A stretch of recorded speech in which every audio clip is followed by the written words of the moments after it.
风拂荷塘，自留一抹清香。大家好，欢迎来到河上清风。谭渊进到楚国京师，满路苍凉，没有了罗本源约束的军事，变成了无恶不作的强盗，奸淫掳掠、杀人放火，几乎是无恶不作。长时间的战争将他们骨子里面的恶性激发了出来，从他们杀了第一个人开始，便有了第二个人。生命在他们眼中不过是转瞬即逝的东西。此时罗本源的默许让他们彻底的失去了约束。谭渊修的是自己的佛，走的是自己的道。他在楚国京师中边走边救，不出3刻竟然救下了100多人，但也招致了几百官兵的围堵。带头的人倒是谭渊的熟人陈默。谭渊双手合十，在包围中尚且能够安然自若。施主，好久不见。谭渊的淡定从容让陈默好一阵敬佩。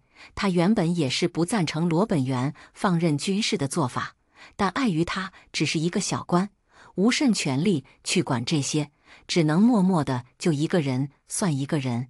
可他如何都没有想到，竟然有人会站出来与周军公然作对。还未见面，陈默便已然对这个有胆识的人起了兴趣，心中也暗自决定，一定要保下这人的性命。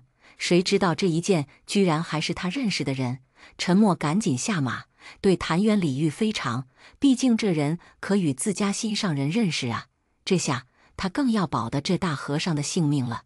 许久未见，大师风采依旧啊。谭渊微笑点头，倒真的像极了一个得道的大师。陈默凑到谭渊身边，轻声劝道：大师还是赶紧离去，莫要掺和这些事情了，此事绝非大师能够管的。谭渊笑道：多谢施主好意，可贫僧管定了这件事。陈默皱眉，显然没想到谭渊竟然是这般的不知好歹。饶是谭渊态度强硬，陈默却还想再劝劝，毕竟他的媳妇还没有娶到手呢。若是被媳妇知道这大和尚死在了他的眼前，他就真的打一辈子光棍吧。大师莫要为难我，此事绝不是我们可以管得来的。大师快些离去吧。看着陈默塞到自己手中的钱财，谭渊叹了一口气：施主还是替我禀报罗将军吧，就说贫僧有事求见。陈默愕然，莫非大师认识将军？看着谭渊自信的模样，陈默倒是有了几分希望。若是能多救一个人，便算一个人吧，这样至少不会让他的心中那般的难受。有过一面之缘，陈默的脸垮了下来。一面之缘啊，就不能多几面吗？至少也应该是个朋友吧。谭渊笑了笑，一面之缘足矣。看着谭渊分外认真的模样，陈默也不知道自己该说些什么。至少，也许，大概应该去试一试吧，也算是一线生机呀。抱着一线生机的陈默将谭渊引荐给了江峰。当谭渊看到江峰与陈默称兄道弟时，他那张已经被千锤百炼的脸发生了一丝的变化。这两个人大概都不知道对方喜欢的姑娘是自己的心上人吧。谭渊觉得自己还是不要说出来的好，免得出现将士斗殴的场面，那样他的罪过就真的是大了。江峰与陈默能够结为兄弟，也是因为两人之间志同道合的思想和观念。陈默对罗本源放任军事的做法不赞同，江峰自然也是不认可的。江峰又觉得谭渊作为芳儿的座上宾，劝一劝罗本源也许有一线的机会，因此将谭渊带去了罗本源的营帐。只是江峰有些疑惑，大师为何用怜悯的眼神看我，看得他好生奇怪的好吗？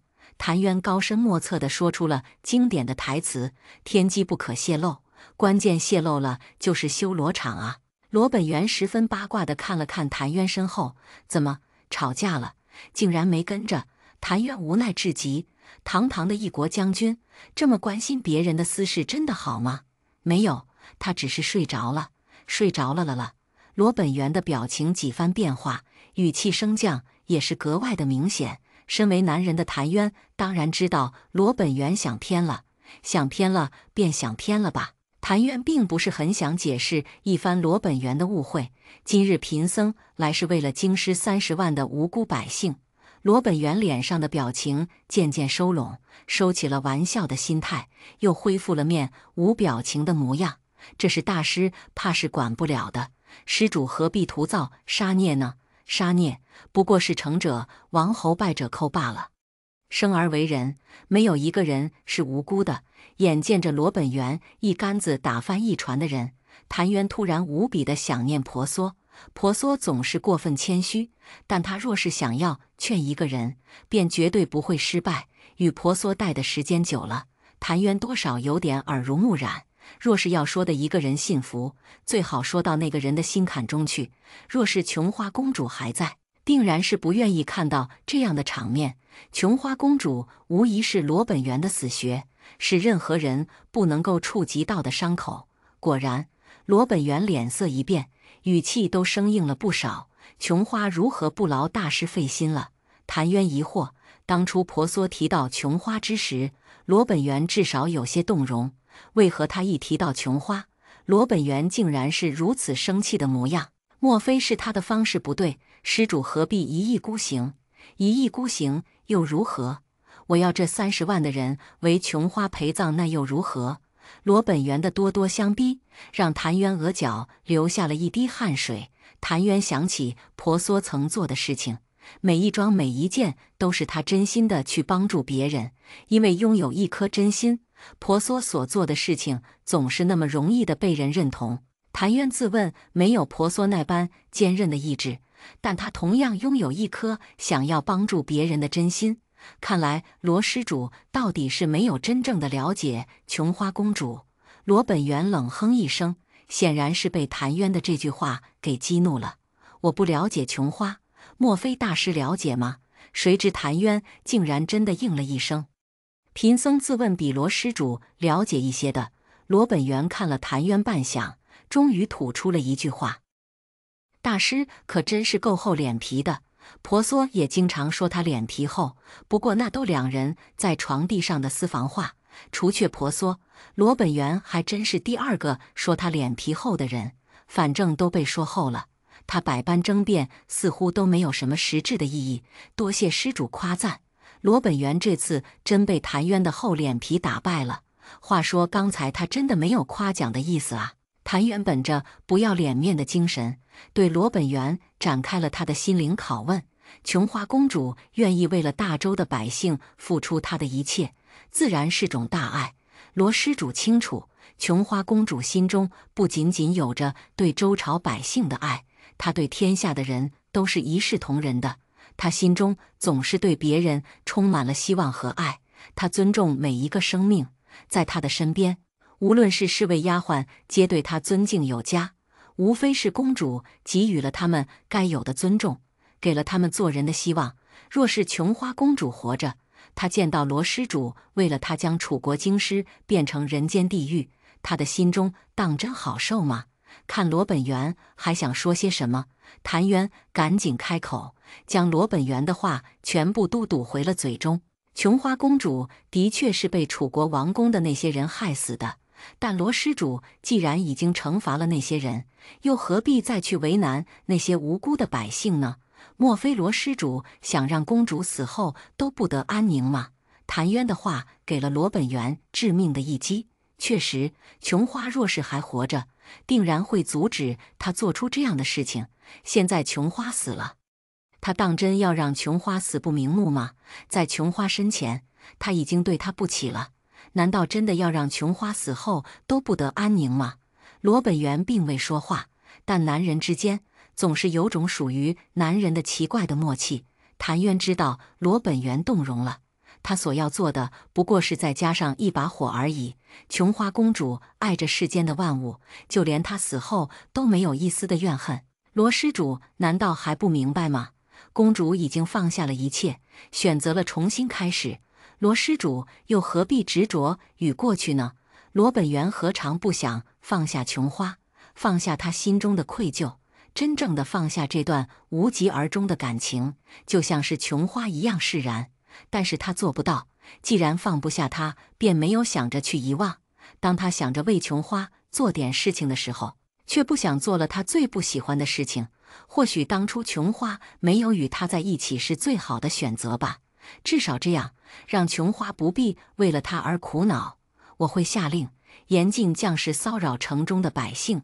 谭渊欣喜异常，果然罗本源的软肋只有琼花公主。如此，贫僧便多谢罗施主的善心人举了。大师还是莫要取笑我了。男人之间总是有种奇怪的气场，前一刻还是剑拔弩张，后一刻便能够称兄道弟、肝胆相照。不知大师与婆娑姑娘接下来打算去哪里？谭渊微微一笑，贫僧打算一个人去云游四海，然后等着他的心上人醒过来，再和他一起云游四海。罗本源察觉到谭渊话中的不对劲，可是出了什么事？若非出了什么事，谭渊又岂是那种会撇下心上人，独自去云游的人？无事，这是属于贫僧的修行，是他作为一个和尚，也是他内心深处最好的修行。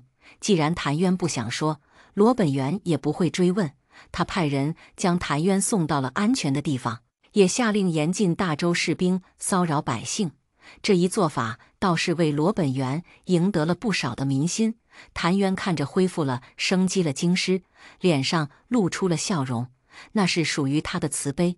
之后谭渊去了很多的地方，也见到了很多的人。当初与婆娑还未相遇时，他只是一个懵懂无知的小和尚。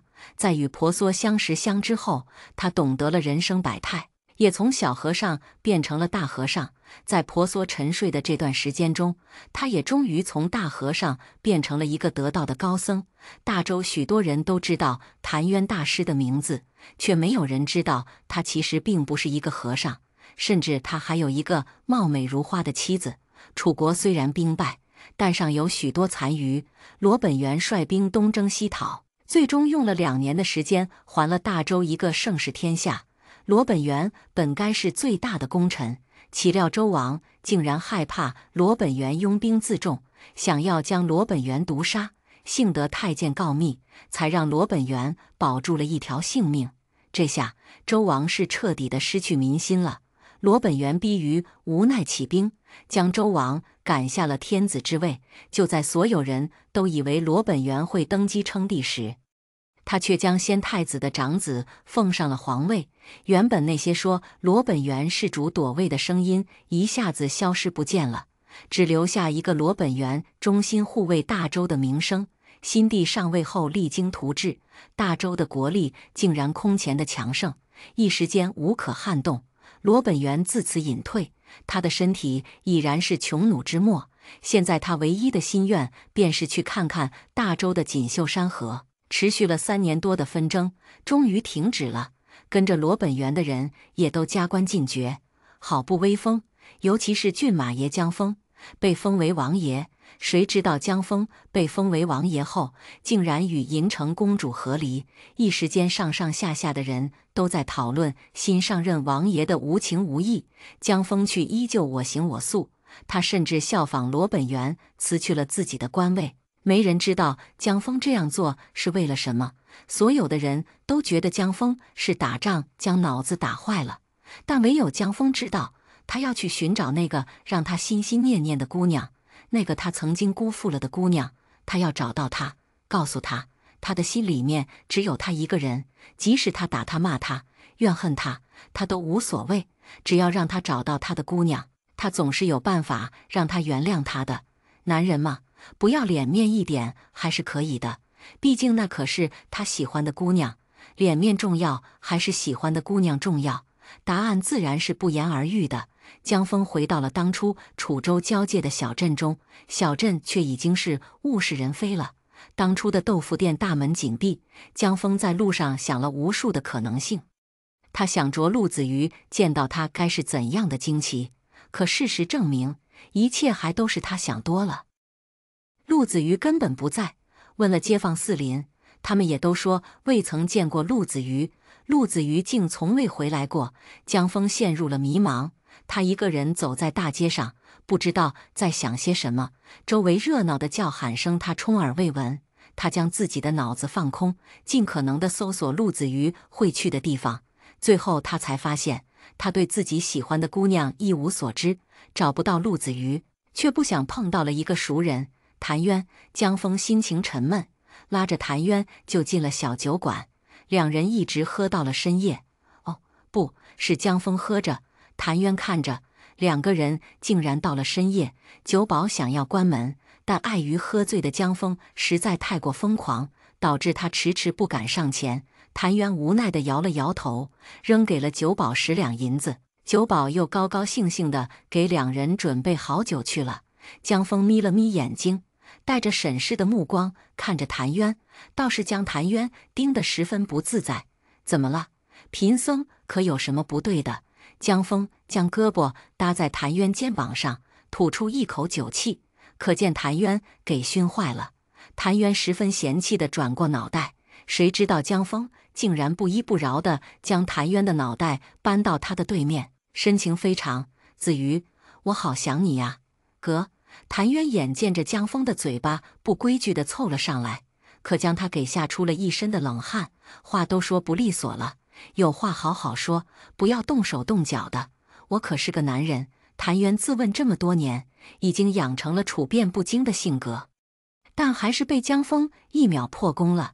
江峰终于看清了谭渊的模样，嫌弃地拿开了自己的手，还在谭渊的袈裟上蹭了蹭。不一会，江峰便倒在谭渊的怀中睡着了。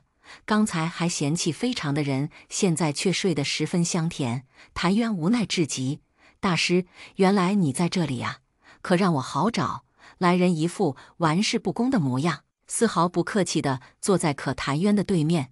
当他看到谭渊和江峰的模样，差点把自己的下巴给惊掉。大师，谭渊不经意地推开江峰，就算是江峰的脑袋磕在了桌子上，发出了重重的响声。谭渊也只是十分淡定地撸了撸自己的袖子。来人也不客气，招呼来了酒保，要了2瓶上好的酒，也开始喝了起来。等到来人喝醉了，江峰却已经醒了。他和谭渊一起听着另一个发牢骚。原来来人是先前楚国富豪之子楚敬轩。自从楚国国破后，他们或多或少地受到了牵连。与心地宽厚的政策不同，下面的人大多数阳奉阴违。毕竟山高皇帝远，楚敬轩的父母真是被这样的贪官给害死。那贪官不但贪污了他们家的财产，更是放火烧了整个大院。若不是他正好碰上了谭渊逃过一劫，那么他们一家真的全部惨死了。少年甚至还偷到了那些贪官贪污的证据，加上谭渊的作证，经分这下，就算是想替大周的官员开脱也不可能了。江峰听着少年的哭诉，酒已经彻底醒了。既然遇到了这种事情，他又岂能坐视不理？江峰也不笨，知道强龙不压地头蛇的道理，便暗暗地将自己的身份隐藏了起来。同时，他又用信鸽报信，将情况全然地告知了周王。谁知那贪官竟然派兵来追杀他们。江峰身手不错，谭渊的身手更好，楚敬轩几乎是没有身手可言。在楚敬轩的拖累下，江峰和谭渊或多或少的都受了一点伤。3人没有办法，只能躲到了城中的静安寺中。这3年来，谭渊的名声算是传遍了大周各处的寺庙。静安寺的方丈见到谭渊，自然是愿意出手相救。有了方丈的帮忙，3个人暂时躲避了一阵。可寺院中也有泄密的和尚，将3人的行踪告诉了贪官。贪官便派了他的小舅子带领着大批的官兵去捉3人。谭渊不愿意连累方丈，打算独自一人出去承担。谭渊如此，江峰和楚敬轩又岂是贪生怕死之辈？江峰甚至想要表明自己的身份，但江峰若是真正表明身份，难保那贪官不会做出杀人灭口的蠢事。3人在房间中商量对策。山门外贪官的小舅子竟然搭起了凉棚，十分享受地在哪里喝着茶。小舅子也是个贪财好色之徒，领了这一班的人围追堵截3个汉子，本来便有些不高兴，眼瞅着他给的时间快要到了，便吩咐手下打算放火烧寺，但他却接到命令，暂时回去，可将他好一阵憋屈的。这不，便打算到最近的杏花楼中去喝几杯。一路上他都想好叫什么姑娘了，岂料他还没有下山，竟然碰到了一个绝色的美女，白皙的皮肤，翠绿色的衣衫，搭配起来，竟然衬得美女的皮肤更白了，眼波流转，嘴角上翘。美女的心情倒是十分的自在，当然自在了。婆娑好不容易醒过来，她一路顺着谭渊的气息而来，谭渊的味道越来越近，想着能够见到谭渊，婆娑嘴角的笑容怎么都停不下来，就连脚步都轻快了不少。得见远处的人，婆娑赶紧上去询问：“请问你们有没有见过一个和尚？”这一问倒是将一群人给问笑了。领头的小舅子更是笑得前仰后翻，被这般嘲笑，若是平常人定然是恼了。但婆娑还是静静地站在那里，等着一群人笑结束。小舅子言语轻佻，举止放荡：“哟，小姑娘，这是上山去找和尚哥哥呀，别去了。和尚懂得我都懂，和尚不懂的我也懂，我教给妹妹呀，你说好不好？”婆娑被小舅子的阴阳怪气给逗笑了。其实他真的不是有意要笑的，而是真的没有忍住啊！不用了，谢谢，我还是上山去找和尚的好。哟，小妹妹，你这是诚心看上和尚了呀？和尚有什么好的？太没情趣了。情趣？婆娑认真的想了想，貌似，可能，大概，不是肯定。谭渊的情趣绝对不少，甚至有的时候能让黄泉之主求饶。不用了，谢谢。我要上山去了。婆娑礼貌的道谢，但小舅子又怎么会放过这样的一个大美人呢？他捉住了婆娑的一只胳膊，十分骚浪的摸了上去。婆娑无奈的摇摇头，抽出了自己的胳膊。小舅子只是一介凡人，婆娑也懒得与他计较。小舅子没想到婆娑竟然可以在他的手心中将自己的胳膊抽出去，毕竟在他看来，婆娑只是一个瘦弱的小姑娘，还没有那么大的本事呢。小姑娘，不如这样，你随着我回去，吃香的喝辣的，绫罗绸缎，良田丫鬟，应有尽有，知道你做我的第18房小妾便好。婆娑果断拒绝，我不喜欢吃香喝辣，也不喜欢穿绫罗绸缎，良田丫鬟对我来说也没用。十分感谢你的好意，但我这次真的是要离开了。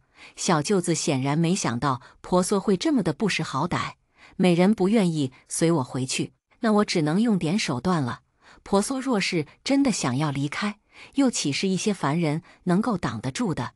一行人面面相觑，看着原地什么都没有的空地，惊慌失措，也不知是谁大喊了一句：“鬼呀！”彻底的将所有人的心理防线给击垮了。一行人毫无章法地逃下了山。静安寺的和尚并不多，平日里大门也没有几个和尚，但因为今日对池的事情，大门口站满了和尚。突然出现一个美貌的女子，和尚们倒是躁动了起来。女施主，快些下山去吧，免得连累你。婆娑疑惑，连累我？可是发生了什么事情？是发生了一些事情。女施主最好不要多问，赶紧下山去，免得连累施主。这些和尚倒是好心，不过他可不怕连累。没事，我不害怕的。我能向你们打听一件事情吗？施主请说，你们有没有见过一个叫做谭渊的和尚？和尚们面面相觑，到底不擅长说谎，支支吾吾半天，竟然没有说出任何有意义的话。婆娑就算是不动用灵力，也知道这些和尚在想什么了。我与谭渊大师是好友，只是想见一面，并没有什么恶念。为难你们的人，我上山的时候正好碰上了，他们都离开了。和尚们再次你看我，我看你，显然是不明白这个好看的女施主怎么会知道那么多的事情。热闹的山门口倒是惹来了不少的和尚，他们全部拿着棍子，想要誓死捍卫静安寺。没想到山门口竟然是个娇滴滴的姑娘。谭渊若是听不出婆娑的声音，那当真就奇怪了。三人原本想着一个人做事一人当，想要站出来，至少能保护住静安寺的存在，但岂料来的不是贪官的爪牙，而是一个绝色美女。听到声音的谭渊激动地拨开挡路的众和尚，甚至还有不少的和尚为此摔倒。一时间，哀嚎遍野。没有见到婆娑的时候，他想过很多次两人见面的场景，但真的等到两人见面了，他却一句话都说不出来了。他只能对着心上人傻笑，谭渊对着婆娑笑，婆娑对着谭渊笑。别人看着他们两个笑，你终于回来了。谭渊的语气颇为抱怨，虽比不上深闺怨妇，但也差不了多少。谭渊原以为自己离开的这些年，已经养成了稳重的个性，见到了婆娑，他才知道，其实并不是他不稳重，而是要看他对的那个人是谁。婆娑的眼睛中满满的都是他，是他兴奋的傻样子，但他已经顾忌不到那么多了，傻样子又如何？他的婆娑回来了，他的爱人现在就活生生地站在他的面前，他再也不用忍受相思之苦了。婆娑点头，即使知道身边有很多的人，他还是忍不住摸上了谭渊眼角的皱纹。我回来了，对不起，让你久等了。如果不是挂念着谭渊，婆娑也不可能会这么快地醒过来。无论是神还是人，只要有了牵挂，总是会有无穷的力量。没关系，回来就好了，回来就好。乍一听两人的对话温和有礼，就像是许久未见的老朋友一样，但四周的和尚还是倒出了一口凉气，只因他们敬重的谭渊大师竟然将女施主抱在了怀中。和尚们十分默契地转过了身子，显然是受到了刺激。这可是佛门清净之地呀！倒是让唯二不是和尚的两个人看得更清楚了一些。江枫本就认识婆娑，神色倒还正常，楚静轩却不一样了。谭渊救了他，对他而言是救命恩人，更何况谭渊的人品值得他尊敬。这下他最尊敬的大师竟然抱着一个姑娘不撒手，难道他看错人了？江枫好心地帮楚静轩合上了嘴巴，不用奇怪，他们两人原本就是夫妻。夫妻，楚静轩表示他受到了惊吓，需要好好的缓缓。在此之前，他原本想着等报了大仇后拜谭渊为师，跟着谭渊去修行。但是现在他更想拜了，好吗？和尚就算了，还可以娶妻，还能娶到这样漂亮的妻子，他绝对要出家当和尚的。江枫似是看穿了楚静轩所想，毫不余力地给他泼了一瓢冷水。不要想了，谭渊这样的好运气，有可能几万人中才有一个。你呀，还是不要做梦的好了。谭渊，我好想你。婆娑闻着谭渊身上的檀香味，柔声说着自己的思念。我也想你。两人的声音虽然不淡，但是其他人都能听得见的呀。他们表示真的被秀了好一场恩爱呀。如果不是身边人太多，谭渊差点就亲上去了。幸好他还有一些理智，人一旦多了起来，婆娑总是容易害羞。除去刚才的一点亲昵，婆娑现在与谭渊可算是保持着安全的距离，不远也不近，倒是十分的恰当。就是谭渊心中有些不乐意了，他和自家娘子好不容易才见面，见了面之后还不能好好的亲亲密密就算了，还要离得3丈远，这让他有些伤心呢。大师，这是我的娘子婆娑。谭渊非常洋洋得意地将婆娑介绍给静安寺的方丈，那语气，那眼神，似乎比成了佛还让他高兴。娘子，大师莫非还俗了？方丈问的尚且委婉，可据他们所知，谭渊并未还俗。若当真有了娘子，那只能是谭渊破戒了。贫僧几年前便已然还俗了，还俗了你还自称什么贫僧？瞎让人家误会。但方丈作为一个得道的高僧，又怎么会将这些话说出口呢？如此便好，如此便好。有了婆娑的帮忙，谭渊的腰板这下彻底的挺直了。谁知婆娑却告诉他，他不便插手人间之事。好娘子，你真的不打算管这档子事情吗？谭渊对着坐在禅院小凳中的婆娑不断求情，毫无作为一个得道高僧的觉悟，倒是像极了市井上的泼皮无赖。可就是谭渊这副泼皮无赖的模样，在婆娑看来可是过分可爱。就连谭渊求情时眼角的几丝皱纹，在婆娑眼中都有一番风味呢。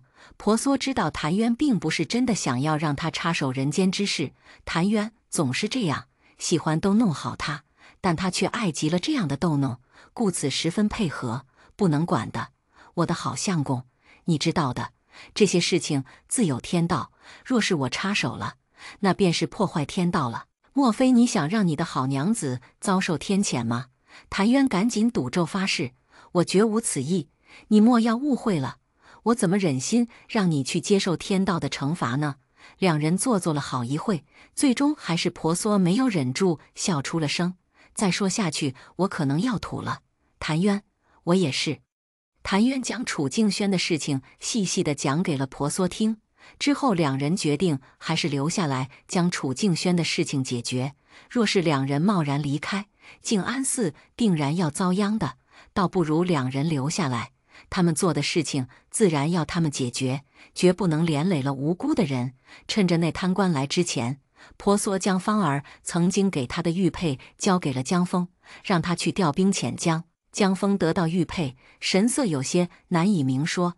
芳儿在位期间励精图治，仁爱百姓，是个难得的好皇帝。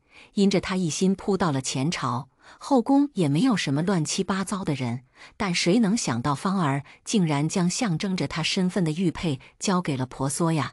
虽然玉佩仅仅是芳儿王爷的象征，但谁还忽视他呀？凭着玉佩调动个几千的兵马是丝毫不成问题的。在佛寺中，婆娑总是不好意思和谭渊太过亲密，两人规规矩矩地坐在小方凳上面，等待着江峰的好消息。婆娑也认真地听谭渊讲他这些年的经历。世界上最好的故事往往不是别人编纂出来的，最好的故事是每个人身上现实发生的事情。婆娑拄着自己的胳膊，渐渐听得入迷，时不时地提问两句，两人之间的氛围很是和谐。这可苦了旁边站着的楚静轩，他原想着让谭渊收他为徒，但是现在看来，这件事情还是有待商榷的。有一个貌美如花的娘子，谭渊能注意到她才怪呢。更何况他觉得，如果他真的插在两人中间，应该会被谭渊打死的吧。好一会之后，那贪官果然带着人出现在了静安寺的大门外。婆娑的样貌绝对是顶尖的，就连凶神恶煞的贪官见了，都忍不住开口调戏：姑娘长得这般的美貌，待在一堆和尚群中有什么好的？不妨跟了爷，爷定然会好好的疼你，保管将你伺候得舒舒服服。听到贪官的调戏，谭渊的脸已然黑了。当着他的面调戏他的老婆，简直是不将他放在眼中。谭渊原本打算将手中的石子扔出，让那贼贪官再也说不出话来，谁知他却听到婆娑道谢的声音：多谢爷的好意，不过我觉得和尚堆里面其实也挺好的。贪官闭上眼享受，好似听到了天籁之音。听听，听听，姑娘的声音多么的好听啊！比梨花楼中的那些庸脂俗粉强多了。不，那些个庸脂俗粉怎么能和姑娘相提并论呢？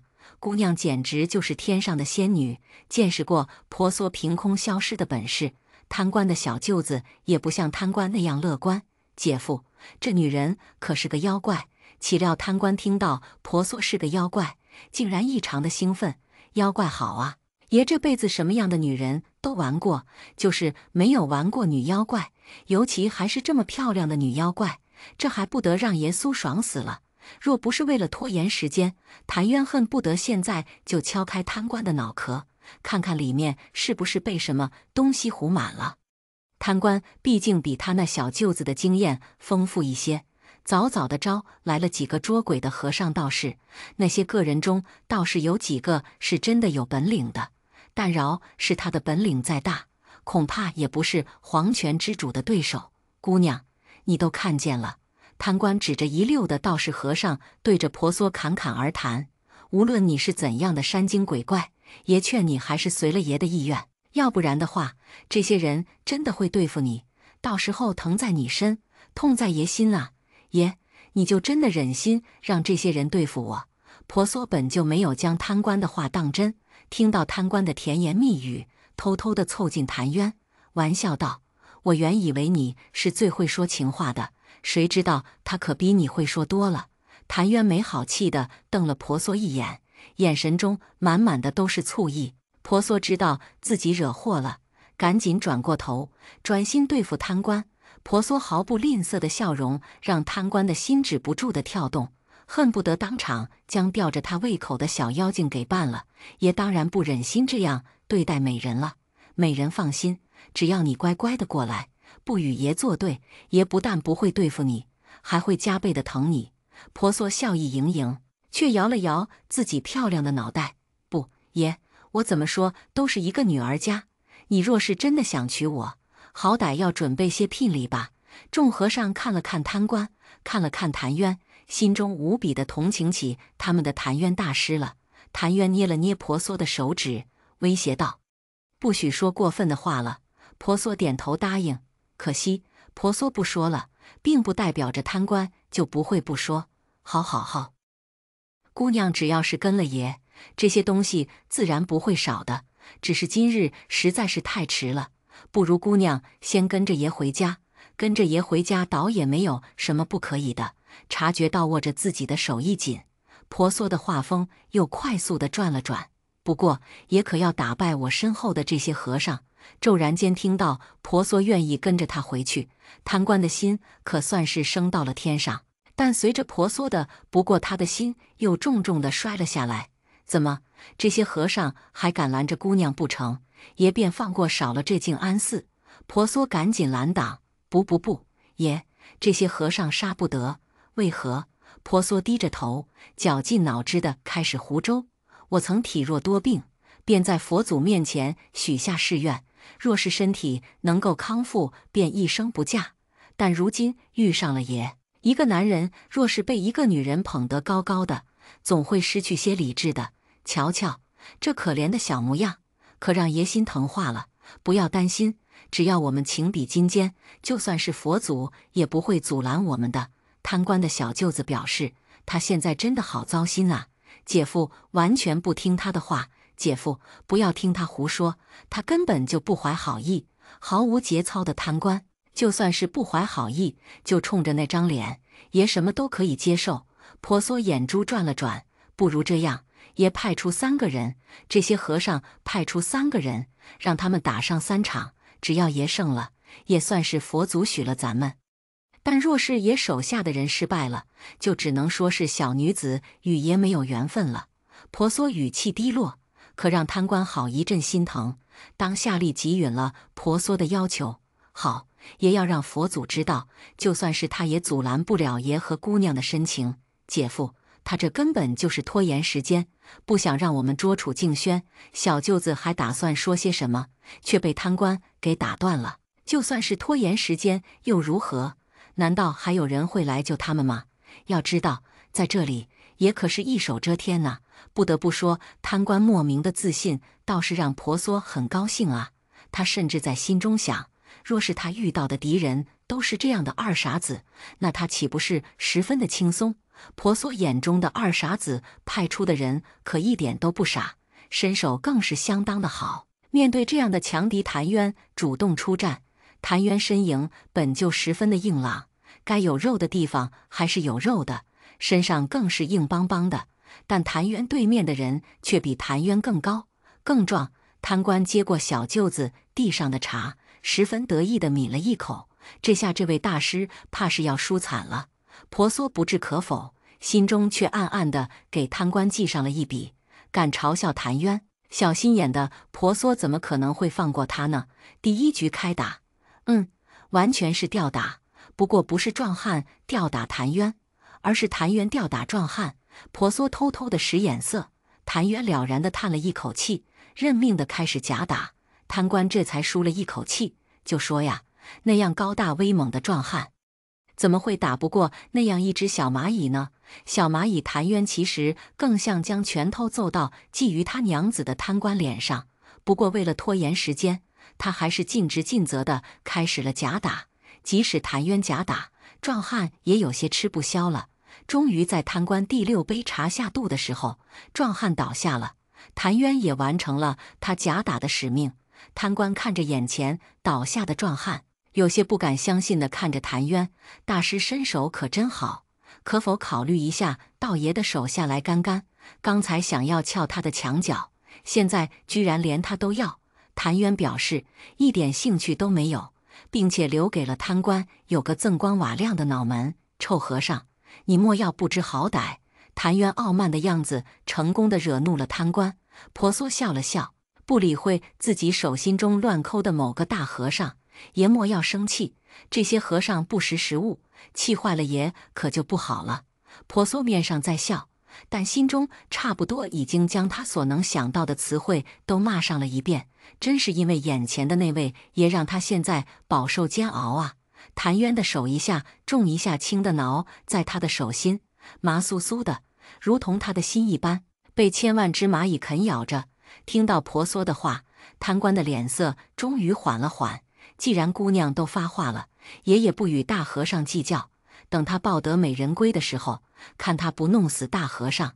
贪官在心中暗暗发誓，倒是让他爽了一番，好似已经将谭渊剥皮抽筋一般。第二场，婆娑派出了全寺跑得最快的一个和尚。婆娑只对他叮嘱了一句：尽情地跑，只要不要让别人捉住便好。第二场的时候，众人便看到一个不断逃跑闪避的和尚和一个快要被和尚气死的壮汉。贪官想要斥责小和尚作弊的时候，却被架到他脖子上的剑给吓坏了。搬来救兵的江峰成功地解决了众和尚的危机，捎带着还处理了一下贪官和他的小舅子，帮楚敬轩平反，将所有属于楚敬轩的东西也都还给了他。一时间，江峰的名字在这个边陲小镇再次出名了。可惜他相见的人却始终没有出来。夜凉如水，江峰一个人定定地看着远处的烛火，好像透过烛火就能够看到陆子瑜一般。反观隔壁，谭渊原本抱着婆娑甜甜蜜蜜地说着情话，当然还时不时地控诉一下婆娑的无情无义。他们在一起的时间只有100年，天知道100年之后会发生什么。但婆娑为了天下苍生，将自己的生死置之度外，让他这个做相公的每日都要担心受怕，简直是无限次的考验了他的心理承受能力。婆娑一边心虚地听着谭渊的控诉，还得腾出一颗小心心关心一下接下来可能发生的事情。他要不要向谭渊说一声呢？好歹等一下谭渊不会被吓坏吧。婆娑在谭渊的炮轰下，终于抢到了一个可以说话的机会。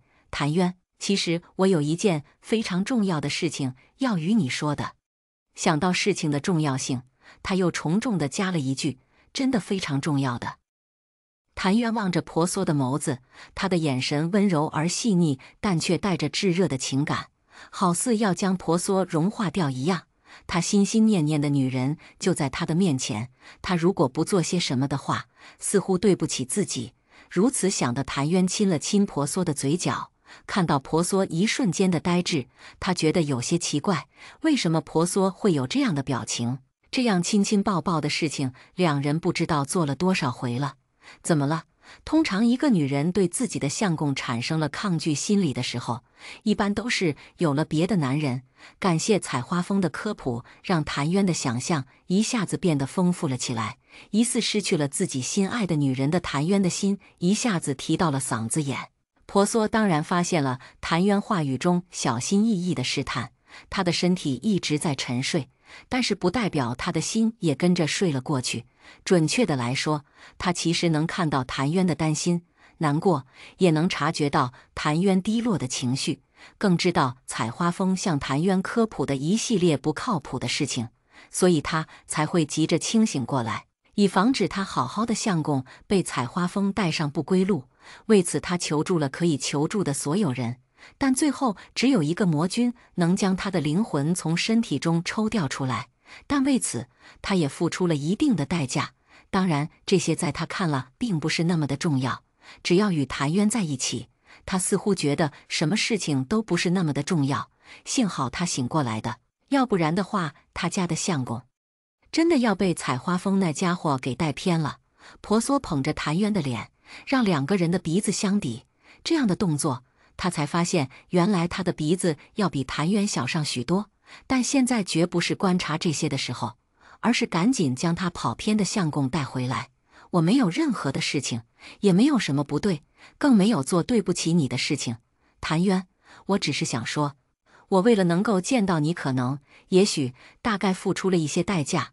看着骤然间变脸的谭渊，婆娑赶紧解释，当然这些代价并不是那么的严重，我只是想说，能与你在一起，我真的很开心，无论付出什么样的代价。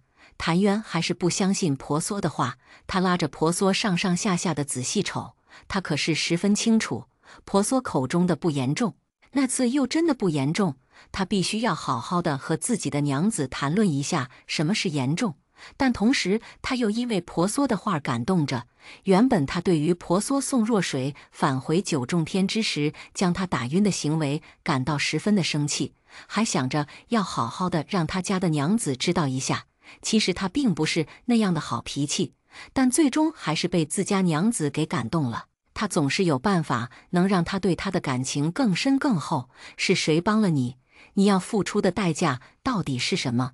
婆娑对上谭渊难得严肃的眼神，乖乖地吐出了实话：帮我的魔君，我需要付出的代价是……一阵粉红色的光芒闪过，原本被谭渊抱在怀中的婆娑突然消失不见了。谭渊脸上的表情有些破裂了，他怀中娇娇滴滴的娘子突然间变成了一头粉红色的猪。谭渊的眼睛比平常放大了3倍都不止，他脸上的表情变化的就像是染缸，变得太快，甚至让婆娑有些捕捉不及。是的，婆娑所要付出的代价就是满足魔君的恶趣味。当时婆娑能听到、能看到、能感受到谭渊的一切，但却无法醒过来。同样陷入沉睡的其他人在沉睡中参悟着修行。时间、天道，但独独只有一个婆娑想要早点醒过来，想要和他的相公一起看日升日落、云南云舒，但他们都因损耗了太多的力量而精疲力尽。或许只是沉睡短短的100年，100年之后他们就会醒过来。可是100年之后，谭渊还在吗？或许存在的就应该是阿修罗王了吧。阿修罗王始终都不是谭渊，不是他喜欢的那个男人。能够将他的灵魂抽调出来的人很多，但那些人并不在他的身边。尚且不说那些人会不会帮他，退一万步讲，那些人就算是帮了他，他又如何能让别人损耗修为灵力，仅仅是为了他的私事？但万万没有想到，魔君竟然主动找上了他，愿意成全他的谭渊，但也要婆娑答应在他有生之年会护着魔界。婆娑本就是个十分会揽责任的人，无论是不是他的，只要他看到了，总是会管上一管。这下魔君竟然主动提出，对婆娑而言，那便是大大的好事，不但能够与谭渊在一起，还能够名正言顺地插手魔界之事。婆娑又有什么不愿意的呢？但婆娑低估了魔君想要整治他的心思。当他在粉红色小猪的身体中醒过来时，他有种想要弄死魔君的冲动，但他的灵力尚在，没过多少时间，他便幻化成了人形。当然，这样的幻化十分的不稳定，只要他稍微动动灵力，还是会变成小猪的模样。这就是魔君想要婆娑付出的代价。婆娑严重的怀疑，魔君自己感情生活不开心，这是报复其他人的节奏啊！一向文雅有礼的他，用他粉色的猪蹄子在魔君熟睡的脸庞上蹂躏了好久，最后婆娑还是接受了现实，终于踏上了寻找谭渊的道路。听着婆娑的讲述，谭渊抱着粉红色的猪，不知道该安慰婆娑，还是该安慰他自己。天知道，他刚才都想了无数次男女交合的事情，但现在对上婆娑猪水汪汪的猪眼睛，他真的什么想法都没有了好吗？婆娑猪乖巧地蹭了蹭谭渊，其实等我恢复一段时间，就可以变成人形了。你难道不觉得我现在也挺可爱的吗？可爱是可爱，但是完全不能吃啊！但一想到婆娑为了他所付出的一切，他满心的风花雪月变成了感动。他握着婆娑珠的猪蹄子摇了摇。现在他所能想到表达友好的方式只有这一种了。谢谢你，我爱你，谭渊。很爱很爱你。婆娑突如其来的表白让谭渊欣喜若狂。你说什么？你刚才说了什么？要知道，婆娑在男女情事上远没有与女孩子在一起放得开。有的时候，她腼腆的都不像一个神。想要听到婆娑说喜欢她，这样的话对她来就是天方夜谭。所以一时间她都有些怀疑，她是不是在做梦。婆娑珠轻笑出声：“谭渊，我爱你。”谭渊激动地抱起了婆娑，将婆娑珠抱到了他的面前，认认真真地说道：“我也爱你。”似乎觉得这样的话还不足以表达他的感情，他又补充道：“非常非常的爱你，无论你是神、是魔，还是人，亦或是猪，他都爱上了他。”虽然婆娑变成了婆娑珠，解决不了谭渊某些方面的需要，但至少他们可以在夜晚的时候爬到房顶上看看月亮，数数星星，倒也别有一番的感觉。第二日，江峰早早地出现在餐桌上，或者说他一晚上都没有睡觉，所以他便眼睁睁地看着谭渊和他怀中粉红色的猪。大师，你那里弄得这般特别的猪，粉红色的猪，饶是他见多识广也没有见过呀。谭渊说起谎话，真的是一点都不脸红了。婆娑留给我的，毕竟他现在可不是和尚了，偶尔说说谎话，佛祖也不会怪他的。江峰是一点都不怀疑谭渊的话，婆娑姑娘的宝贝可真多呀，这猪长得还挺好看的。面对可爱的东西，无论是男人还是女人，都想要撸上几把的。江峰也不例外。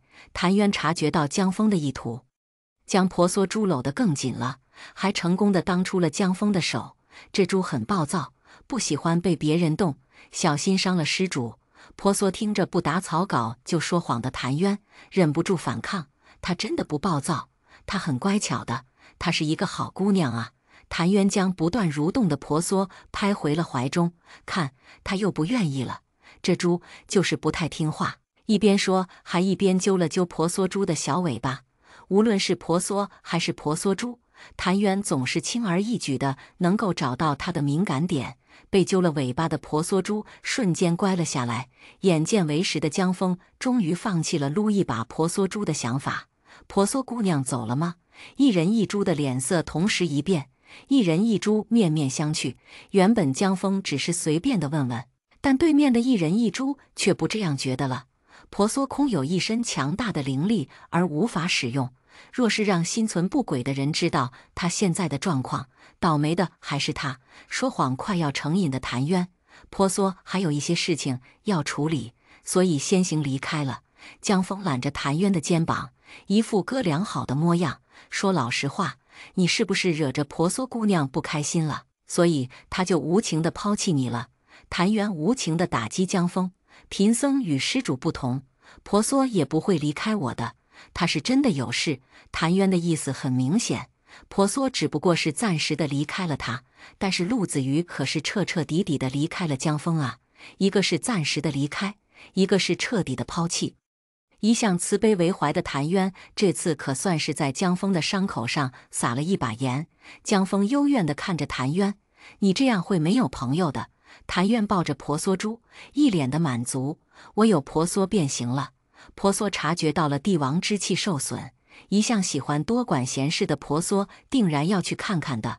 婆娑既然决定了，婆娑定然不会有什么反对的意见。江峰正好还要回京述职，将小镇的事情朝廷，两人一猪便一起上路了。一路上，江峰见识了一人一猪之间亲昵非常的表现。他觉得谭渊就差一个盘子，将猪当作自己祖宗一样供起来了。当第34次谭渊捧着婆娑猪问累不累的时候，江峰终于看不下去了。一路上都是你抱着他，他哪里会累啊？那粉色的蹄子比人脸都要干净呢。谁知谭渊却摇了摇头，抱着婆娑猪的手更紧了一些。虽然婆猪没有走路，但现在太阳如此的大，若是将猪晒坏了，可就不得了了。江峰诧异地看着脑袋似乎不太正常的谭渊，猪晒坏了有什么大不了的？正好咱们两个的吃食有了。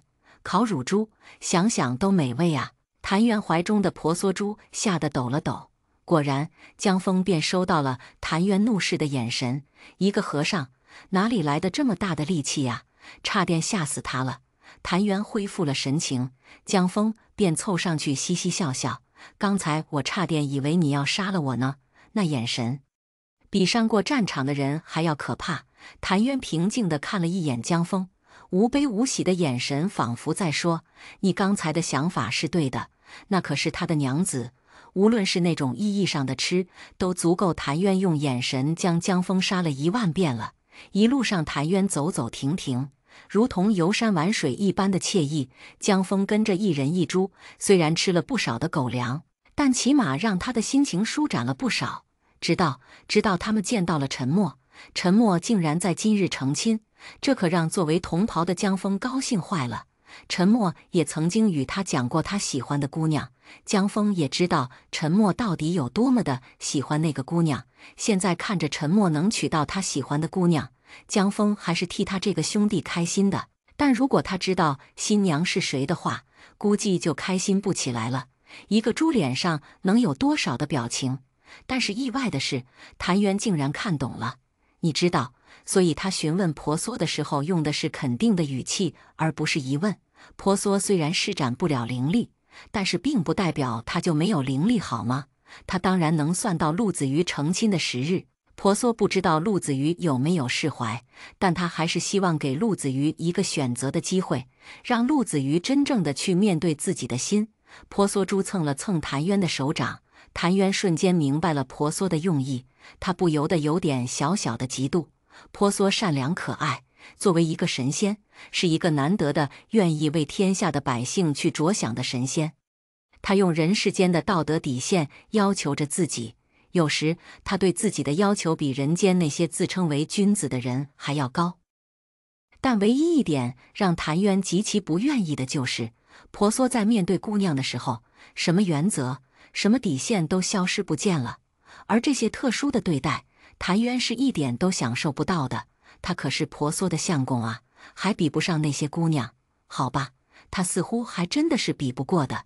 若陆子瑜是个男人，婆娑一定会顾忌着人世间的礼义廉耻、人情之事，断不会插手。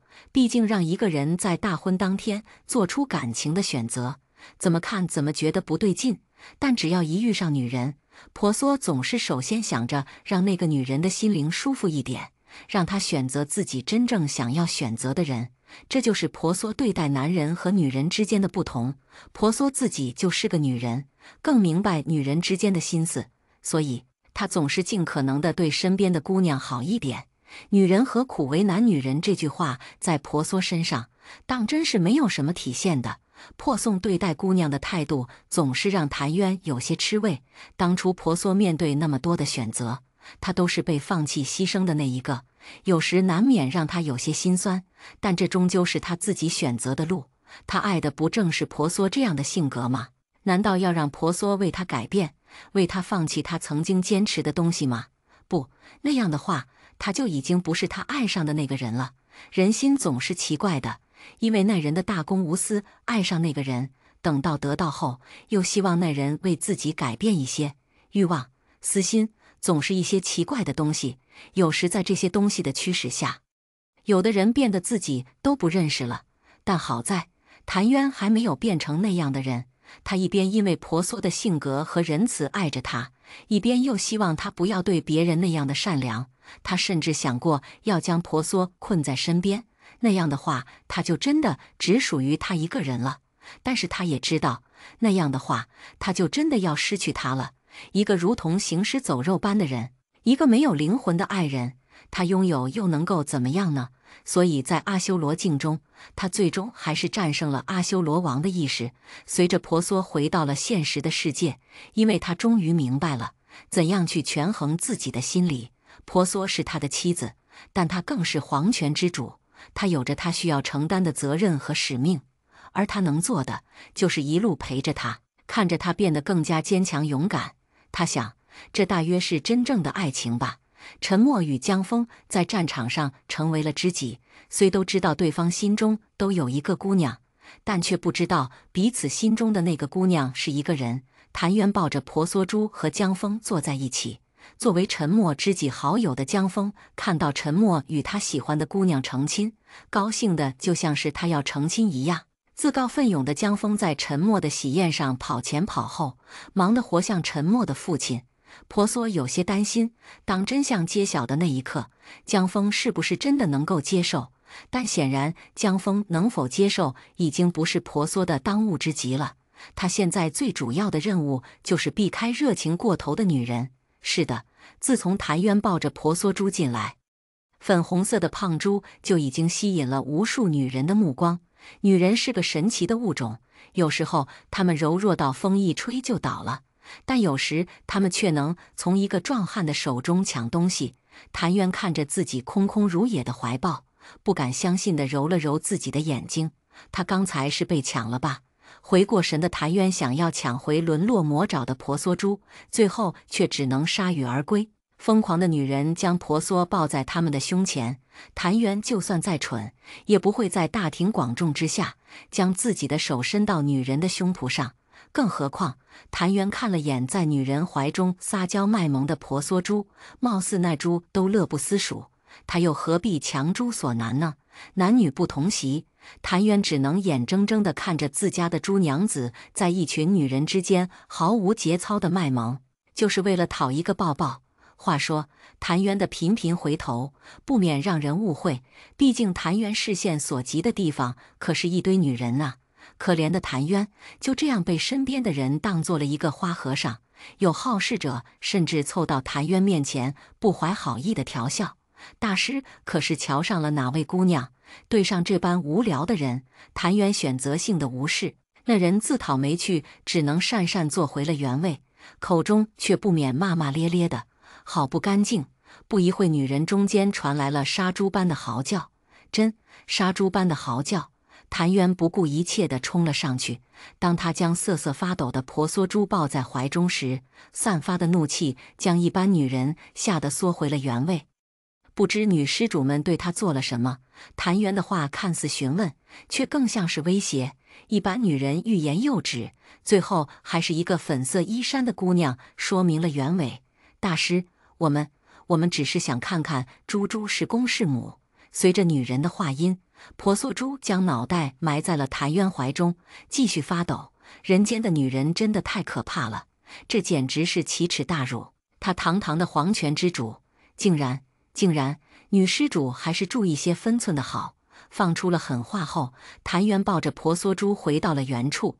女人中难免有一些特别的人，她刚才是在威胁我们吗？不就是一头猪，我们就算将那头猪宰了吃了，她又能怎样？婆娑是真心喜欢和女孩子在一起，有时对待女孩子，她总是包容宠溺居多，但并不代表她会毫无原则的去对待所有的女孩子。婆娑动了动自己的猪蹄，女孩子碗中的鸡腿朝着她漂亮的脸蛋扑了过去。啊！刚才还在大放厥词的女孩子，此刻却变成了惊弓之鸟。她从自己的座位上跳了起来，狠狠地瞪着四周，不知是谁发出了笑声。有了第一声，逐渐地出现了第二声、第三声，直到整个喜宴的人哄堂大笑。女孩子身边的人赶紧将她扯得坐了下来，顺便将她头顶的鸡腿取了下来。女孩子还想说些什么，但被身边的人给阻止了，因为已经到了新郎新娘行礼的吉时了。婆娑的小惩罚只不过是一个插曲，大家很快就遗忘了。陈默一身红衣，倒是俊朗得很。新娘的身姿也甚是苗条，步态婀娜轻柔，不少人朝着陈默投去了羡慕的眼神。陈默牵着陆子瑜的手走到了他兄嫂面前，他昔日的兄弟都围着在他的四周起哄，最后还是江峰将那些作乱的兄弟轰开了。陈默察觉到陆子瑜握着自己的手一紧，他体贴道：“放心，这些都是我战场上的兄弟，他们并没有恶意。”他以为陆子瑜是被起哄吓到了，陆子瑜微不可察地点了点头，他其实是听出了江峰的声音。曾经那个给了他希望，又让他失望的男人，他怎么可能会忘记江峰的声音呢？当真是命运弄人。他原以为两人一生都不会相见，但他怎么会想到，两人再次见面的方式竟然会是这种。他知道陈默和江峰成为了兄弟，甚至在战场上，陈默还救了江峰一命。当他听到江峰受伤的消息，他还是担心着江峰的。可他已经答应和陈默在一起，那么他就应该将那些事情放下。曾经无论两人有过怎样的过往，都应该如云烟一般消散。陈默对他百般体贴，就像是一道阳光，照亮了他的生活。他的生活因为陈默再次改变。或许他爱陈默，并没有爱江峰深，但他会永远的陪在陈默的身边，做一个好妻子。他也曾将自己的过往与陈默说过，只不过独独将江峰的一段隐去了。当陈默知道他曾经肮脏不堪的过去，有的只是心疼。他说，无论他以前是怎样的人，无论他以前有多少的男人，以后他都只是他一个人的妻子，是他的好娘子。没有一个男人会不在意自己的妻子曾经是个人尽可夫的娼妇，陈默也一样。但是他愿意设身处地的为陆子瑜去着想，只要想到他曾经受过的痛苦，他的心就跟着一起疼。现在就让他来保护他。他感动了，他的心再一次跳动了起来。他选择相信陈默的话，他选择给自己一个机会，这是他对自己的宽容和放纵。在感情中，他受过太多的委屈，但他依然愿意相信前方的风景。陈默从战场上回来，向他提亲的时候，他想也不想就答应了，因为他已经等了好久了。他既然选择了陈默，就不会再改变。陆子瑜低下头，看到两人相握的双手，心中更加的坚定。江峰不过是他曾路过的一处风景，而陈默却是他想要依靠和休息的港湾。他一生都不会放开陈默的双手了。当陈默揭起盖头，露出陆子瑜白皙红润的脸蛋时，一瞬间江峰的笑容凝固在脸上。子瑜，江峰的脸色变得很难看，他甚至伸出去手想要拉住陆子瑜，却在即将触碰到的时候被陈默挡住了。江大哥莫非认识子瑜？陈默看懂了江峰眼中的震惊、伤心和难过。一个男人露出这种表情，他当然明白是什么意思。他突然想明白了许多的事情。江峰曾说过，那个让他念念不忘的姑娘做豆腐的手艺是一绝，而且那位姑娘温柔腼腆。陈默将江峰口中的姑娘与陆子瑜对比了一下，再联系了刚才江峰的举动，他又怎么能不明白呢？但正因为明白，他的愤怒、被欺骗的感觉才一下子爆发了出来。他曾无数次地对陆子瑜说过江峰的事情，江峰的英勇，江峰的义气，江峰的武艺。他就像一个傻瓜一样，在自己心爱的姑娘面前炫耀着自己的情敌。陆子瑜知道所有的事情，但却没有告诉他。他有些生气，不是很生气。他或许并没有陆子瑜想的那样大方，在自己的婚宴上，自己的娘子和自己是做兄弟的人竟然有染，哪怕是曾经的，他也有些在意。他倒也不是在意两人曾经发生过什么，他在意的是陆子瑜会不会再次选择江峰。若是陆子瑜选择江峰，那他是不是要退出？两个人相争，他又有什么东西能够强过江峰呢？与陈默相处多时，陆子瑜已然将他能想到的，在纠结的事情知道得一清二楚。那么就让他告诉他答案吧。曾与江大哥有过一面之缘，陆子瑜的话让陈默欣喜若狂，却让江峰心如刀绞。短短的一句话，撇清了两人的关系，也说出了自己的选择。江峰终究是错过了陆子瑜，无论当初是不是弱水害了他，他对陆子瑜的感情还是动摇了。他的动摇将陆子瑜推到了江峰的身边，即使他现在后悔也是来不及了。熙熙攘攘的人群将陆子瑜和陈默推到了新房中，江峰只能看着喜欢的姑娘越走越远，而他却无能为力。他甚至都不能站出去，告诉别人这个姑娘曾经与他许过终身，那是他的姑娘。可是说出去又能怎样？当初是他自己丢弃了那个姑娘，说出去只能害了他。江峰的朝着相反的方向而去，与陆子瑜渐行渐远。他现在唯一能够为陆子瑜做的，大概只有祝福了吧。江峰和陆子瑜或许曾经有过感情，也许现在他们心中都还有彼此，但阴差阳错，两个人终究是错过了。陆子瑜不可能放弃沉默，放弃他答应的事情，义无反顾地跟着江峰走。或许在他心中已经不相信江峰了吧，他最终还是选择了沉默，留在了沉默身边。江峰也不可能在陆子瑜不愿意的情况下去强迫他。他以前没有尊重陆子瑜对他的情谊，那么就尊重一次他的选择吧。在场知情的一人一株心里面都有些堵得慌，他们紧紧地抱着彼此，感受着彼此的温度。或许几十年后，他们也该这样分别了，只是不知道那个时候他们能否舍得对方呢？江峰与一人一株告辞后，便孤身一人上路了。或许他现在需要一些东西去麻痹他的脑子。他们能看出江峰强行隐藏的情绪，也不做强留。第二日与陆子瑜告别后，一人一株也踏上了新的征程。前方是怎样，他们并不知道，但至少现在他们还在一起。几日后，婆娑的身形也恢复了。一个美貌姑娘，一个和尚的组合再次吸引了不少人的注意，甚至有道士觉得婆娑是吸食了精气的妖怪，还好心赠送了谭渊一些灵符。谭渊哭笑不得，那人倒很是坚持，每日跟在他们身后，好心地看管着谭渊，免得让妖精吸了他的精气。谭渊和婆娑本就是夫妻，两个人住在一起倒也没有什么好奇怪的，但每日都被一个道士跟着，他们二人也是会烦的。尤其是谭渊，婆娑每次在外人面前都不愿意与他过分的亲热，道士的存在简直就是来克他的。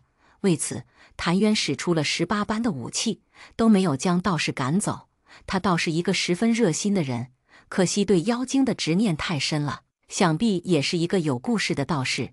可惜婆娑不能轻易动用灵力去探知别人的神海，道士也不愿意将他的姑娘讲给别人听，两人只能痛苦而艰难地带着道士一起上路，只希望时间久了，道士能放过他们。可惜道士是个不识趣的人，每两人靠近，想要说些体己话的时候，道士便出来打扰，让人好不生气。他坚定地认为婆娑是一个精怪，即使他看不出婆娑的本体，但漂亮的让人发颤的女人不是精怪是什么？不得不说，她的脑回路有可能与正常人有点不同。她不能杀害一个无辜的人，但也不能放任一个妖怪去害别人，所以她要紧紧地盯着两个人，以防婆娑害人。三个人一路走走停停，竟然也到了京师。婆娑并未刻意隐瞒自己的行踪，在抵达京师的第一时间，他就给当今的圣上请去喝茶了。而那个死命跟着他的道士，终于也被云隐解决了。依云隐今时今日的地位，又有那个道士不会给他几分薄面呢？更别说他还是当朝国师，与当初的少年不同，如今的方儿沉稳，喜怒不形于色，眼神深到婆娑都看不懂了。但他看婆娑的眼神还是一如既往的深情，不知道为什么，正看到姑娘的时候，心中总有一些莫名的高兴。方儿本是真龙天子，婆娑不敢轻易地清除他的记忆，因此关于他曾经对婆娑的疯狂迷恋和阿修罗王的记忆他都有，但他却不是阿修罗王的一丝精魄，他是方儿，是当今的圣上，是天道选中的天子，是另一个完完整整独立的人。我要为当初的事情向你说声对不起，若不是我和若水之间的较量，也不会连累你被阿修罗王的一缕精魄控制。婆娑并未回答方儿的话，而是将自己一直以来的愧疚说了出来。无爱，爱一个人的感觉虽然不好，但并不是那么的难受，反倒是朕要谢谢你，让朕明白了爱一个人的感受。婆娑姑娘若是愿意，可否让朕再试试这种感觉？方儿话中有话，已经成为了天子的她，想要的东西都能够轻而易举地得到，但婆娑却是她想得到却得不到的。但她还是想试试，是不是世间真的有她得不到的东西？婆娑委婉地拒绝，但这拒绝大抵是没有什么用的。其实我已经成亲了，怕是要辜负圣上的好意了。芳儿的眼中未曾有任何的变化，但她手中的茶杯却露出了一些水。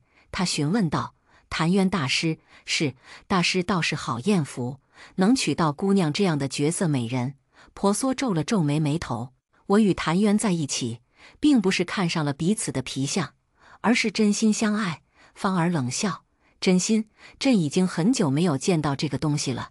既然姑娘说你们是真心的，不如给朕看看你们真心到何种程度。”婆娑无异于芳儿纠缠，但使用灵力，她就会再次变成婆娑珠，不知几时能够恢复，她可不能轻易的冒险。婆娑十分好脾气地问道：“不知圣上想要我们如何证明？”芳儿凑近婆娑，直直地望进婆娑的眸子：“若是你答应了做朕的妃子，你说谭渊大师是选择相信你呢，还是选择自己亲眼见到的事实？”婆娑对于芳儿这种近乎于恶作剧的方式真的有些无奈，但她还是十分肯定道：“谭渊会相信我。”婆娑的肯定让芳儿有些气恼：“那姑娘可否愿意与朕试一试你们之间的信任呢？”婆娑摇头，她毫不留情地拒绝，言辞犀利：“我不愿意，这种无聊的事情只有你能够想得出来。可姑娘有其他的选择吗？”婆娑无奈地摇摇头：“我没有。”“但是你有。”芳儿挑眉，示意婆娑说下去。虽然她清楚婆娑定然会是一番长篇大论，但是她愿意听，至少这样让她能觉得和婆娑亲近了一点。“你是当朝天子，整个江山都在你的脚下，没有人可以违抗你，也没有人会与你作对。但是你不是任性的将江山当作你手中的玩具，将别人当作是工具，这样你会活得非常累。”婆娑的苦口婆心在芳儿眼中却成了嘲讽。她已经习惯了高高在上的姿态，习惯了别人的阿谀奉承，没有人能够指责她，也没有人能够拒绝她。你可知道世间没有人敢这样说朕？芳儿双臂撑在桌沿上，将婆娑圈在怀中，脸上虽然在笑，但却让婆娑感觉到一阵压力。身为皇权之主的婆娑，除了聪明，还有另一个优点，那就是该怂的时候就怂，一点都不逞强。好好好，我不说你了，那你能不能稍微离开一点？芳儿满意的笑了笑，但却没有收回她的手臂，而是更加凑近了一点。朕若是不愿意呢？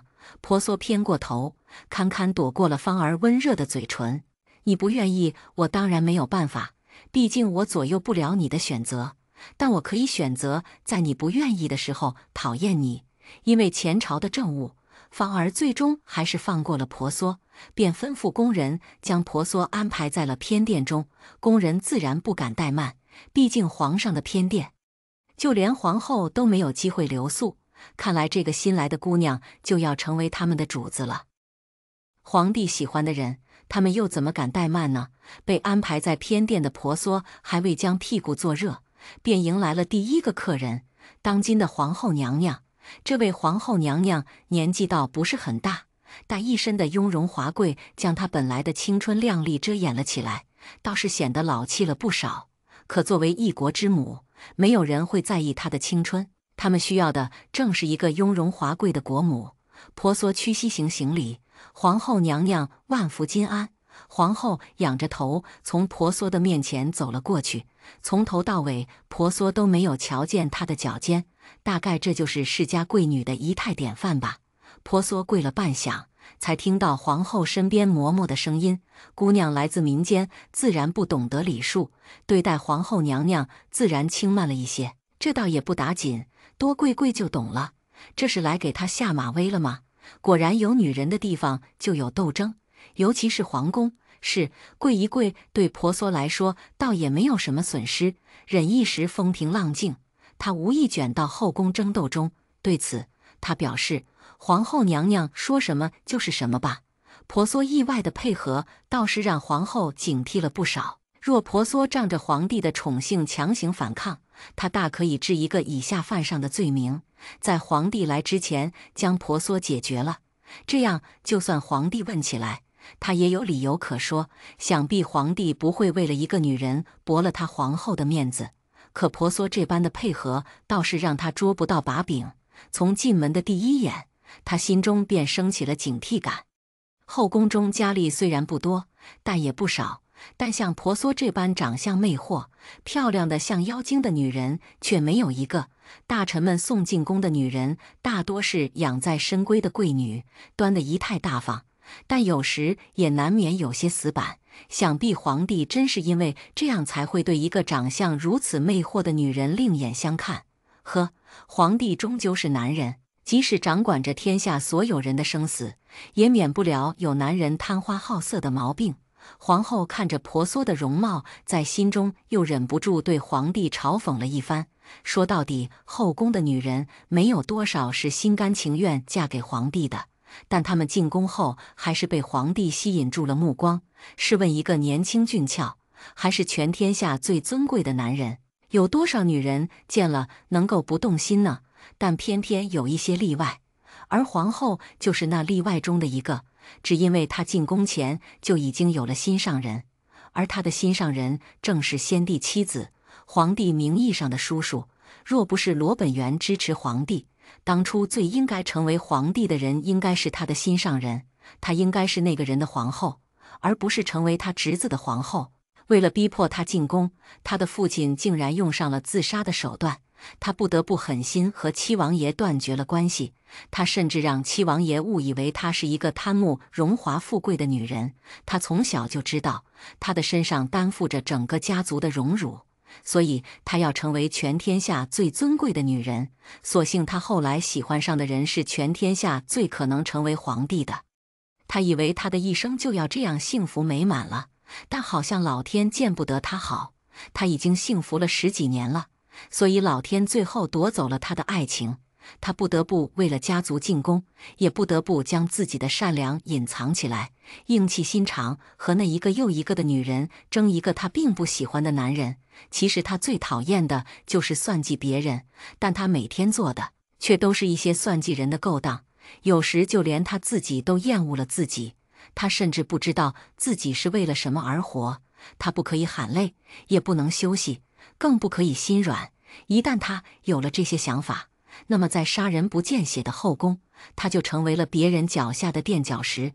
故此，当她安插在皇帝身边的眼线告诉她婆娑的存在时，她又换上了皇后的装束，斗志昂扬地赶往了皇帝的偏殿。即使她不想、不愿意和任何人争斗，但这就是她的宿命，她无从选择。皇后坐在上方喝茶，婆娑却在下面跪着，直到有人在皇后耳边轻声说了什么，她才让婆娑起来，长时间地保持一个姿势。婆娑的腿已经有些麻了，她刚刚站起来，就一头栽倒了下去。意料之中的疼痛没有出现，她倒是闻到了一股好闻的香料味。原来扶起她的竟然是皇后，好像她起身的时候，皇后确实走了下来。皇后嫌弃地收回了自己的手，眼神颇有些欲盖弥彰，站立不稳，行为不端，如何能够伺候好皇上？婆娑轻笑出声，引来了一群人的怒意。她赶紧解释道：“我已经成亲了，我的相公就在宫外等着我。”婆娑的话让在场的人都惊了，就连皇后脸上都带上了惊愕。你成亲了，那为何皇帝还会将她留在偏殿？除非皇帝喜欢她，喜欢到不顾人伦常理，竟然想要强占别人的妻子。若是这样，她的身份就是日后别人对付她的工具。皇后还是没有忍住，她遵从了自己的本心，提醒道：“日后莫要将你成亲的事情与别人说了。”说完后，她又陷入了困扰。婆娑对她而言是敌人，她竟然开口让敌人小心。婆娑看着口硬心软的皇后，对皇后的好感一下子飙升。我与相公并没有什么不妥，为什么不能将我们的事情告诉别人呢？陷入天人交战的皇后显然心情不是那般的美妙，甚至说有些暴躁。你话怎么如此的多？本宫让你别说，你便别说了。婆娑乖巧地哦了一声，心中对皇后的感觉又好上了几分。皇后看到婆娑的模样，嫌弃地移开了眼睛，只是不知道她是真的嫌弃婆娑呆蠢的样子，还是嫌弃自己刚才的善意。当初她进宫时对别人处处留情，但险些害了自己的性命。后来她倒是学乖了，该利用的时候利用，该狠毒的时候狠毒，但她手下却没有害过任何一个无辜的人。原本故意将皇后放进来，想要帮助婆娑的解围。英雄救美帝芳儿一进门看到的就是一脸嫌弃的皇后和一脸讨好的婆娑，她的肝突然间有点疼了。原本想要陷害婆娑，但一进来就被缠住的皇后根本甩不开婆娑握着她的手，好吗？这姑娘是吃什么长大的？力气居然这样的大！原本只是吃瓜群众的婆娑，被口正体咸的皇后萌得不要不要的，一瞬间忘记了芳儿，忘记了谭渊，她的眼里心里都是口是心非的皇后，简直太可爱了，就像是她养的那只胖猫。见识过婆娑对女孩子的好感和女孩子对婆娑产生好感的速度，芳儿觉得她有必要将皇后支出去。皇后在芳儿的无数暗示下主动离开，毕竟在皇宫中她是老大。对上婆娑恋恋不舍的表情，皇后心中咯噔一声。从小家中的嬷嬷就告诉她，她这辈子的敌人只能是女人，她必须学会和女人争斗，必须学会女人之间的心机。她见过的所有女人，无论是老的少的，漂亮的不漂亮的，似乎并没有真正的姐妹情谊，所以她学会了怎样去应付那些口蜜腹剑的女人。但是却没有人告诉过她，当一个女人对着她发出好意的时候，她应该怎样做。或许她应该会去请教一下嬷嬷，至少下次的时候她不会这样尴尬窘迫。芳儿将依依不舍的婆娑拽回了偏殿，又哄道：“朕的后宫怎么样的女人都有，你若是想看3000繁花，只需要留下来。”婆娑天人交战了一回，他的脑海中一遍是自由和谭渊，一遍是无数娇笑朝着他挥手帕的漂亮女孩子。婆娑的内心摇摆不定，但最后他还是断然拒绝了。纵然弱水3000，我也只取一瓢饮。如果让谭渊知道婆娑最终在他和3000繁花面前选择了他，他大概会苦笑连连吧。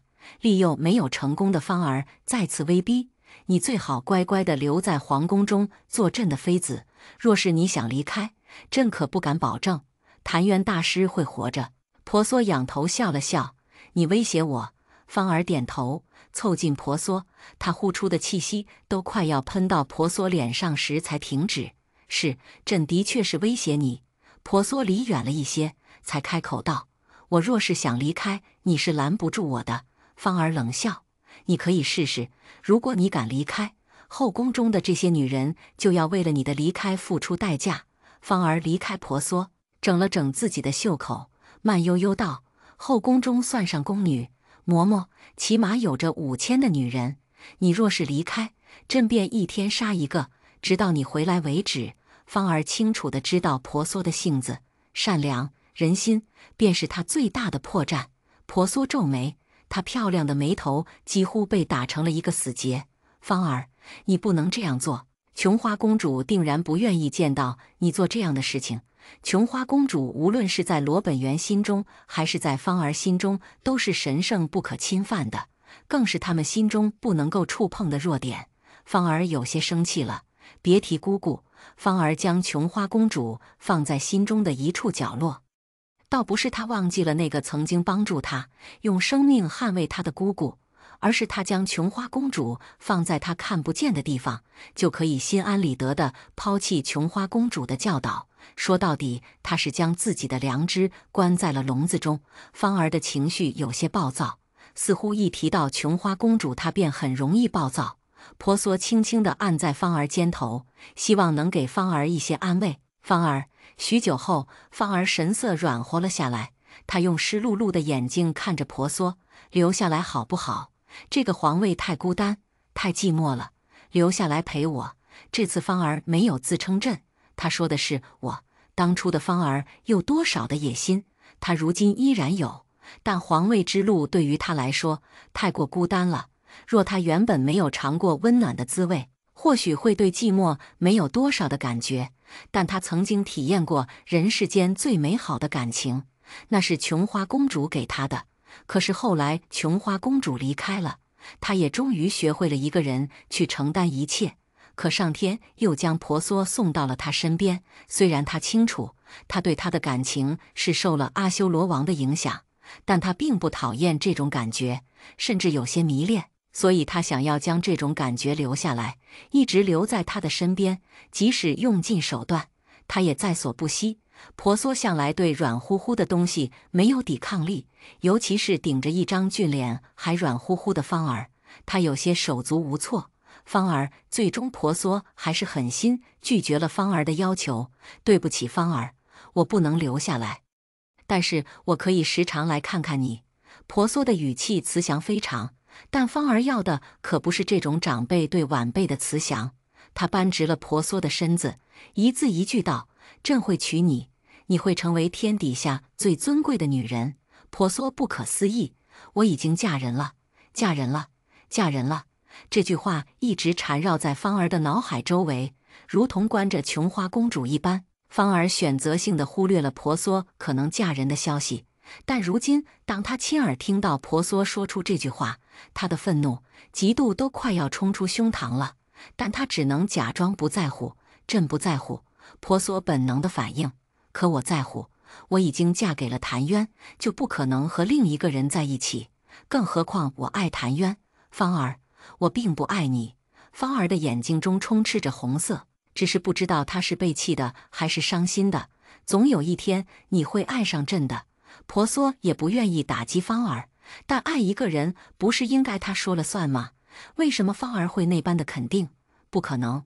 芳儿开始高谈阔论。会的，总有一天你会爱上朕，因为只有朕才会给你那至高无上的荣耀，只有朕才会让你享受万民的朝拜。朕给你的可是一国之母的位置，不知你的谭渊大师能给你什么？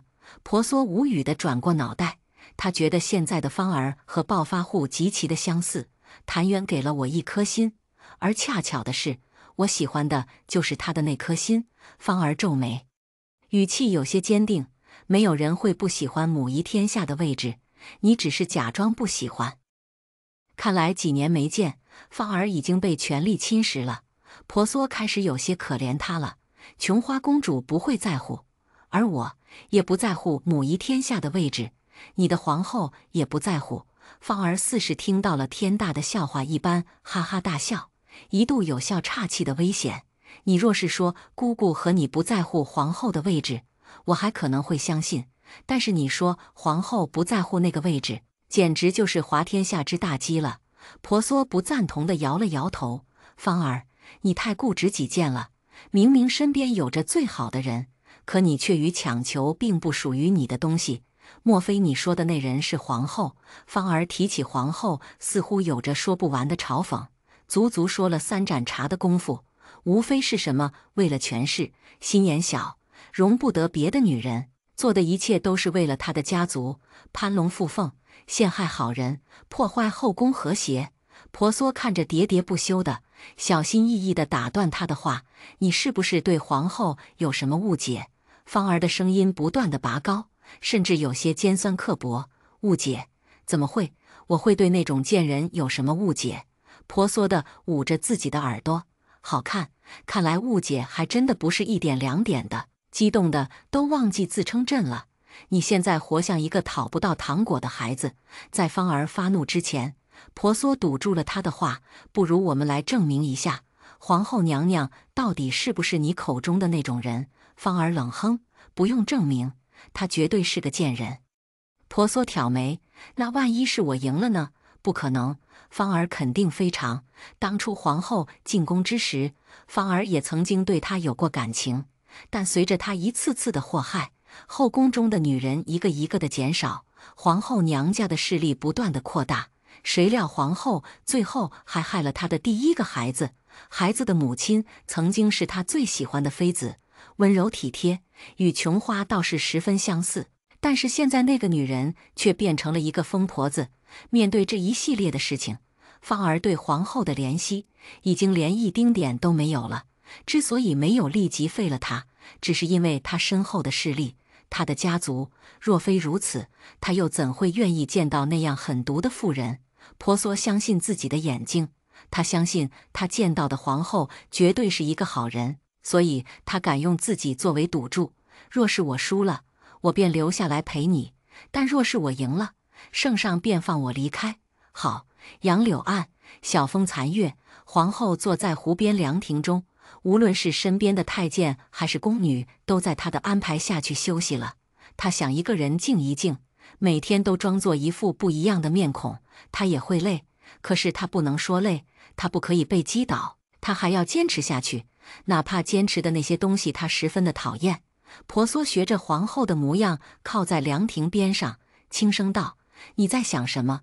突然出现的人将皇后吓了一跳，饶是这样，她还是保持着皇后的姿态，高贵大方。但天知道，她的心其实已经翻江倒海了。一瞬间，她想到了许多的事情：暗杀、女鬼、刺客。待看清婆娑的模样后，她的整颗心才终于踏实了下来。婆娑姑娘，你怎么会在这里？婆娑转过身子，背靠着栏杆，姿态放松，丝毫没有一点女儿家的端庄，随意极了。我看到皇后娘娘在这里，就想着过来打个招呼啊。皇后微微一笑，整理了一下她的仪容。虽然她的仪容并没有什么不妥的，但她还是习惯于在敌人面前斗志昂扬。即使她并不愿意与婆娑为敌，姑娘找本宫何事？她绝对不认为婆娑是迷路了。若是迷离，怎会从皇帝偏殿转到皇后的偏殿？我只是一个人闲得慌，想要找个人说说话，但皇宫中除了皇帝之外，我似乎只认识你了。婆娑的话可以说是相当的没大没小了。如果碰上有心人，她都不知道死了多少次了。好在皇后并不是那个有心人，她甚至想要和婆娑成为朋友。她想要有一个不会背叛她，不会误解她，不会时时刻刻提醒她的使命、她的任务的朋友。但她知道婆娑不可能成为她的朋友。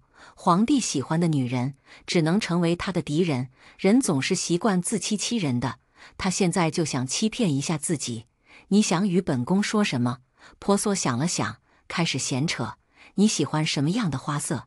女人之间只要开了一个话头，就有着说不完的话。婆娑当然也不例外了。她其实很喜欢和皇后交谈的。与白日里咄咄逼人的皇后不同，现在的她分寸得当，谈话间仿佛让人如沐春风。她让婆娑觉得很舒服。当他们从喜欢的花色说到喜欢的男人时，皇后还是没有忍住她的好奇心，问道：“你相公是什么样的人？”看到婆娑的疑惑的眼神，宫斗习惯的皇后赶紧澄清：“本宫只是好奇，并没有其他的意思。”皇后绞着手帕，生怕婆娑误会她想要抢男人。婆娑若是知道皇后的想法，一定会忍不住笑出声的，还可能是杀猪般的笑声。但可惜，婆娑并不知道皇后在想什么。她现在还在组织语言，怎样向自己的新伙伴介绍自己的相公呢？婆娑的犹豫在皇后眼中成为了为难。她十分体贴道：“若是你不想说，便算了。”婆娑摇头：“不是，我只是在想，怎样才能将谭渊的好表达出来呢？”皇后因为婆娑的这份慎重，也坐直了自己的身子，思索片刻后，婆娑才开口：“他是个很好的人。”等了半天的皇后，又等了半天的皇后，没了吗？婆娑皱着她好看的眉头，纠结万分。谭渊那么好，我怕今天晚上的时间不够说的。皇后咽了一口并不存在的唾沫：“你可以长话短说的。”婆娑恍然大悟：“对呀，我可以长话短说的。”答应了长话短说的婆娑，用了整整2个时辰的时间，将自己和谭渊的经历讲完了。皇后的表情已经不能用震惊来形容了。刚开始听到婆娑的相公是个和尚时，她还能保持自己的微笑。后来知道婆娑是皇权之主时，她脸上的微笑渐渐地退了一些。再到后来听到若水、皇权大战、腾蛇、蚩尤等的时候，她的脸上已然没有了微笑。到最后，她面容姣好的脸蛋被一种奇怪的表情占据着。她现在心中有2个想法：一，婆娑疯了，婆娑若是去说书，想必天下的说书人都要吃土了；二，她疯了，她见到神仙了。难道神仙都长得这么好看？终于说完的婆娑接过皇后递过来的茶水，谢谢。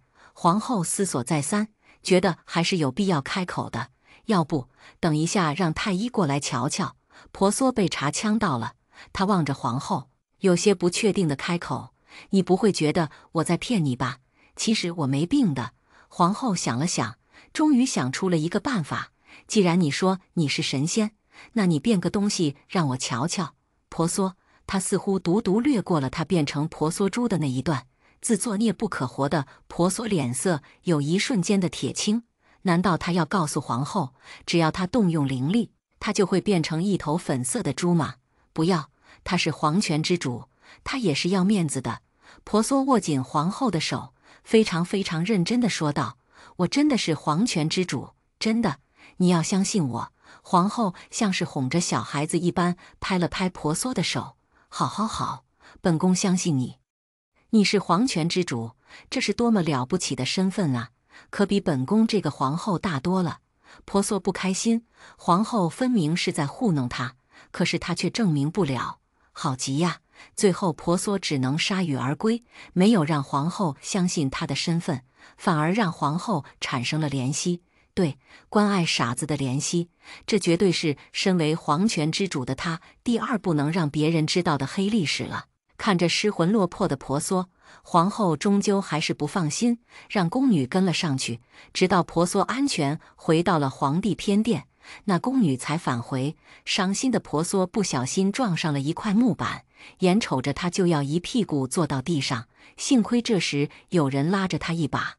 一个英俊的青年身上还穿着朝服，仅是一眼，婆娑便确定了眼前人的身份：先帝妻子，如今的瑞王爷，皇帝的得力助手。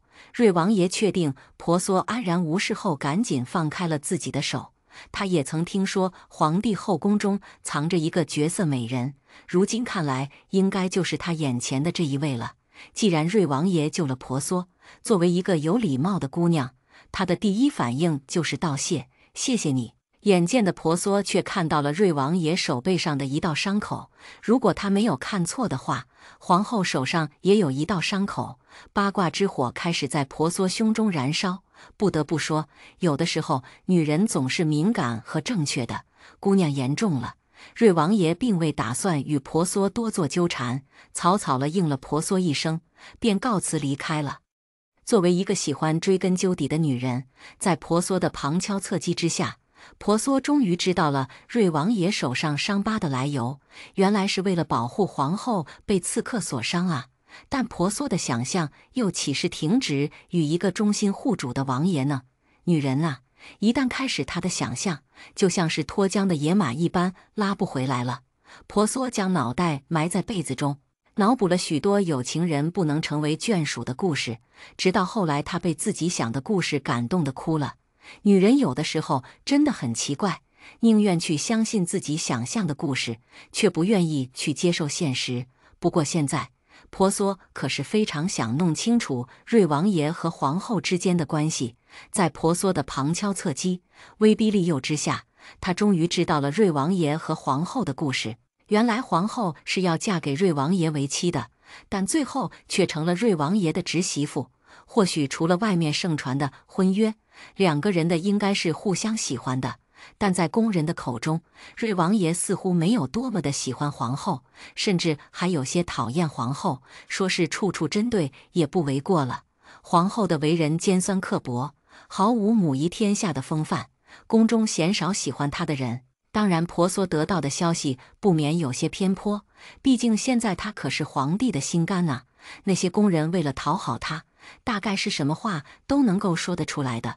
婆娑还未弄清皇后和瑞王爷之间的关系，就被江峰带来的消息震惊了。你说什么？江峰按着芳儿的吩咐，将所有的话都传给了婆娑。谭元大师被圣上捉到了水牢中，如今已经快撑不住了。姑娘，快去看看吧，看着婆娑仓皇而去的身影，他心中内疚不已。但识君之路，他别无选择。当芳儿将半死不活的谭渊带到婆娑面前时，他的眼泪终于忍不住吧嗒吧嗒地掉了下来。婆娑小心翼翼地扶起谭渊，谭渊身上新伤旧痕，触目惊心。婆娑的声音不断地颤抖：“谭渊，谭渊！”他一声声地呼唤着谭渊的名字，直到谭渊的手指动了动，他才停止了呼唤。婆娑，婆娑再也顾不上许多了。他想要动用灵力为谭渊疗伤，却被谭渊阻止了。我无碍。婆娑将谭渊护在怀中，瞪向罪魁祸首。难道我们之间的赌约还不作数吗？你为什么要伤害谭渊？赌约是赌约，但朕似乎没有答应你不去对付自己的情敌吧？朕是皇上，普天之下莫非王土，难道朕要一个和尚的性命还要与你过问吗？你简直不可理喻，无可救药。你若是不答应朕，恐怕谭渊大师的性命就真的保不住了。婆娑扶着谭渊，脸色凛然。我就算不答应，你也拦不住我。芳儿冷笑道：“我太了解你了，若是你真有本事离开的话，绝不是与朕浪费这许多的时间，你根本走不掉。”婆娑冷笑：“那你可以试试。”突然间，婆娑身上红光大盛，他和谭渊两个人都被笼罩在里面，只是一瞬间的事情，两个人便消失在原地。皇后为难地看着地上的一人一猪，刚才婆娑突然出现，央求他救他们。堪堪说完一句话后，就变成了一头粉色的猪。皇后被吓了一跳的同时，想起了婆娑曾经讲过的故事，不知道出于什么心态，她竟然将猪和人藏在了她的寝宫中。幸好刚才婆娑用了最后一丝灵气治好了谭渊身上的伤，要不然就那般大的血腥气，怎么样都会将人招来的。可看着床榻上熟睡的一人一猪，皇后陷入了天人交战中。最后她认命地给一人一猪盖上了被子，果然不一会便有皇宫侍卫搜索，但碍于她皇后的身份，也只是做了做样子。谭渊醒过来时，看到的便是抱着婆娑猪的皇后。你醒了，你是婆娑的相公，原来你真是一个和尚。皇后一连串的发问，让谭渊不知道该回答哪一个。多谢娘娘救命之恩，我确实是婆娑的相公，我曾经是个和尚。既然不知道回答哪一个问题，谭渊便认认真真的将所有的问题都回答了一遍。皇后看着谭渊伸过来的手臂，恋恋不舍地将婆娑珠还给了谭渊。毕竟那是人家的娘子啊，她就算再不舍，也不能霸占着别人的娘子啊。两个人相顾无言，最终还是皇后没有忍住尴尬，主动离开了。谭渊抱着婆娑珠，好一阵心疼，说：“你傻，你还真的一点都不聪明。”若是平日，婆娑珠一定会反驳谭渊的话。但是今日他已经彻彻底底地变成了一头小猪，就连智商都已经向猪看齐了，不知道需要多少年才会恢复过来。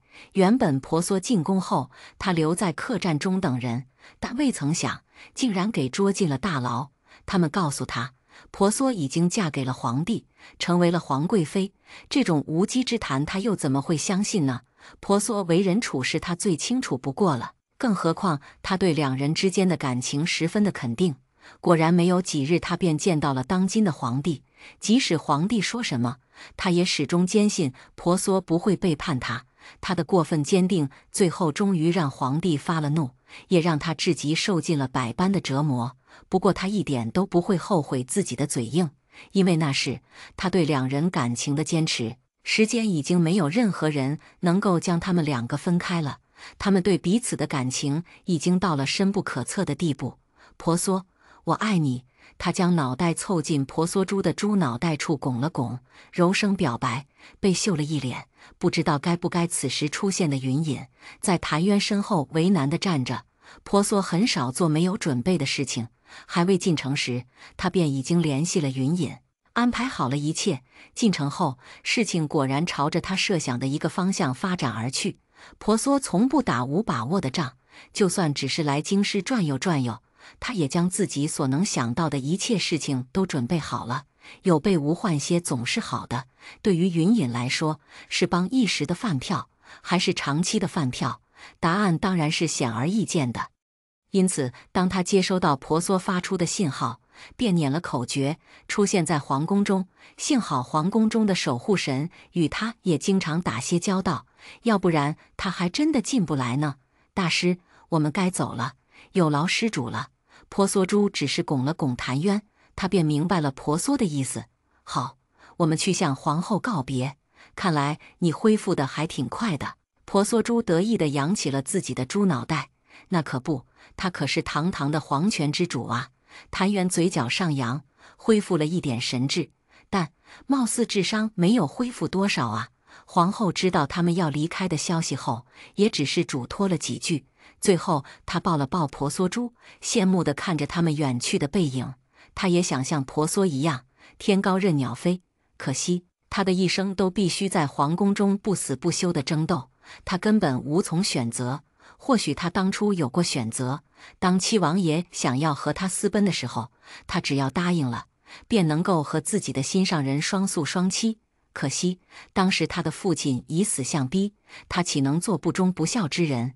更何况普天之下莫非王土，他们就算是逃了，又能逃到哪里去呢？最终还不是要回来吗？可若是那般回来，他就会连累他的家族。所以他狠心地说出了恩断义绝的话，他让他的心上人恨透了他。而那时他的心也死了。进宫后，皇帝倒着实宠了他一段时间，可惜宠爱越多，意味着他得到的妒恨越多。他被一个又一个的明枪暗箭所伤，明眼人都能看出的陷害，皇帝却选择惩治他。新婚之夜曾说过会保护他的皇帝，竟然害得他丢掉了自己的孩子。他好恨，他再也不敢相信任何一个男人。可就在他失望的时候，七王爷又出现在了他的面前，甚至为了救他，被刺客所伤，两个人的手背上也留下了一道长长的疤痕。他当时感动极了，可他除了感动，却什么都回应不了他。一个是当朝的皇后，一个是手握重权的王爷，他们两个之间的距离比山远，比海深。他们之间有着永远跨越不过去的屏障，他只能狠心对着七王爷说出一句句扎心的话。终于在他的无情之下，七王爷对他死心了。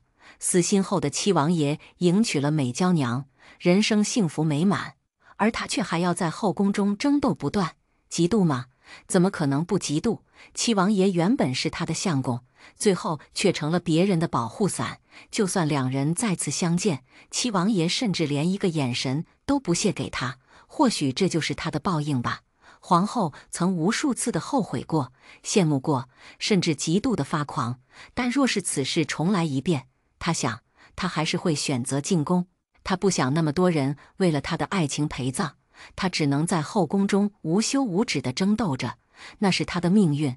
自从婆娑离开后，皇帝倒也经常到皇后的宫中转转。虽然他还未曾改变对皇后的看法，但还是愿意听从婆娑的话，真正的去了解一下皇后。与皇后接触的久了，他终于发现皇后或许不是他想象中的那个模样。两人的关系也和谐了不少，虽然没达到生死与共的地步，但至少能够相敬如宾了。谭渊抱着婆娑珠去了很多的地方，见到了许多的风景，许多的人。他们碰到过周游四海的旱魃蚩尤，也去看过小冬儿和赵继峰，也曾偶遇卞凡和他的娘子。除了故人，他们又认识了许多的新朋友。终于在10年后，婆娑珠再次变成了人，他们牵起了对方的手，执手走遍了天涯。无论100年之后如何，至少他们此刻是相爱的，相爱在一起，相聚1日，至少有1日的快乐。100年后，或许谭渊会再次成为阿修罗王，但那时婆娑大概是看不到了吧。世间能得一人心，与那人心心相印，怜惜相爱，对彼此而言已经足够了。人生苦短，且过且珍惜。凌夏做了一个很长的梦，梦中的他居然穿越了。可谁能想得到，别人穿越，要不就是皇宫的娘娘，要不就是世家的小姐，最次也是个小家碧玉吧。他倒好，穿越成了一个丫鬟。他没有书中那些穿越者的好运气，可没有男人喜欢他，更没有金手指。他不过是帮着一个丫鬟说了实话，就受到了非人的待遇。史上最惨的穿越者大概就是她了。她也是个中二少女，以前见到了玛丽苏的电视剧，总是要吐槽一番的。但让她真正遇上了，她的良心不允许她坐视不管，即使她付出的代价很大，但有些事总是需要付出些代价的。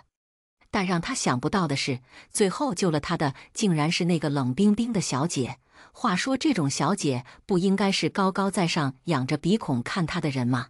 好吧，确实，很一段时间中，这位赵弯弯小姐可是连个眼神都不屑于给他呢。赵弯弯救了他，他便想着好好的报答赵弯弯。可是他总有种被圈养的感觉。尤其每次看到赵弯弯慈爱的眼神时，他有种日了狗的感觉。明明他才是穿越者，是上天的选择，好像是吧？但为什么他有种被赵弯弯包养的感觉？最让他生气的是，他渐渐地爱上了被赵弯弯照顾的感觉。是的，没有错，赵弯弯照顾他，从衣食住行到喜欢的花、植物、喜欢干的事情，赵弯弯都将他摸得透透的。桌上的菜，只要他不喜欢吃，赵弯弯就绝对不会放上第二次。他不喜欢的色彩，赵弯弯也从不强求他喜欢。作为个穿越者，他唯一的外挂大概只有赵弯弯了。虽然他已经活了20多年了，但还是没有10几岁的赵弯弯活得聪明聪慧，更没有赵弯弯长得漂亮。话说，作为一个女人，她不是应该嫉妒赵弯弯吗？但是她就是不嫉妒，还有种赵弯弯很漂亮，她很自豪的感觉。她能怎么办？她也很绝望啊。赵弯弯，赵弯弯，她的生活好像被这几个字给填满了。最可怕的是，她居然觉得很幸福，这诡异的幸福感简直快要折磨透她的小心心了。后来，他终于找到了两人之间的定位，原来赵弯弯是将他当作宠物来养的呀。他想，他或许应该有点作为宠物的自觉，虽然不想承认，但他不得不承认，被赵弯弯呵护的感觉真的棒极了。他妈都没有这样对待过他呀，不打不骂，还不会唠叨，他做什么，赵弯弯都一脸宠溺地看着他，哪怕是他闯祸了，赵弯弯也只是用他那好看的指头戳戳他的脑袋，又屁颠屁颠地跑去给他解决问题了。赵弯弯简直比铲屎官还要尽职尽责，但他怎么都不会想到，有一天他会和自己的铲屎官朋友分开。他的善良最终害了他，但是他不后悔，他只是舍不得赵弯弯。他若是走了，赵弯弯一定会非常伤心的。他不希望看到那么伤心的赵弯弯，更不愿意是因为他而让赵弯弯伤心的。可是他似乎留不下来，他还是离开了。零下的梦醒了，可他再也忘不掉梦中的那个姑娘了。即使是帅哥，也提不起他的兴趣了。那明明只是一个梦，却让他念念不忘，只因为那个人、那些事、那些感觉，真的太真实了。他想念他的铲屎官朋友了。他身边的朋友甚至一度认为他喜欢上了女孩子，怎么可能？他只是想要那个宠着他、爱着他、无限制包容着他的那个铲屎官呢。不知道浑浑噩噩地过了多少天，在他终于吃完了冰箱中的存货，终于将自己的胃折磨透顶后，他终于出门了。他需要继续囤点粮食，做梦，或许在梦中他就能见到赵弯弯了。薯片、可乐、面包、酸奶、鸡大腿，所有高热量的东西都被他挑选了个遍。他看着篮子中的东西发呆。如果赵弯弯在的话，一定会用他染着豆蔻的指甲戳他的脑袋，然后又给他准备许多营养健康的东西。会的，赵弯弯一定会这样做的。举目四望，超市中根本没有赵弯弯，那只是他的一场梦，一场美好却不真实的梦。老天，既然让他做梦了，就不能够让他梦完吗？为什么一定要打断他的梦呢？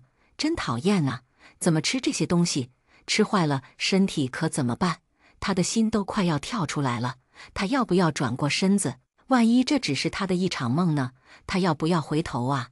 回头不回头？回头不回头？怎么？我有那么可怕吗？你为什么不回头看看我呢？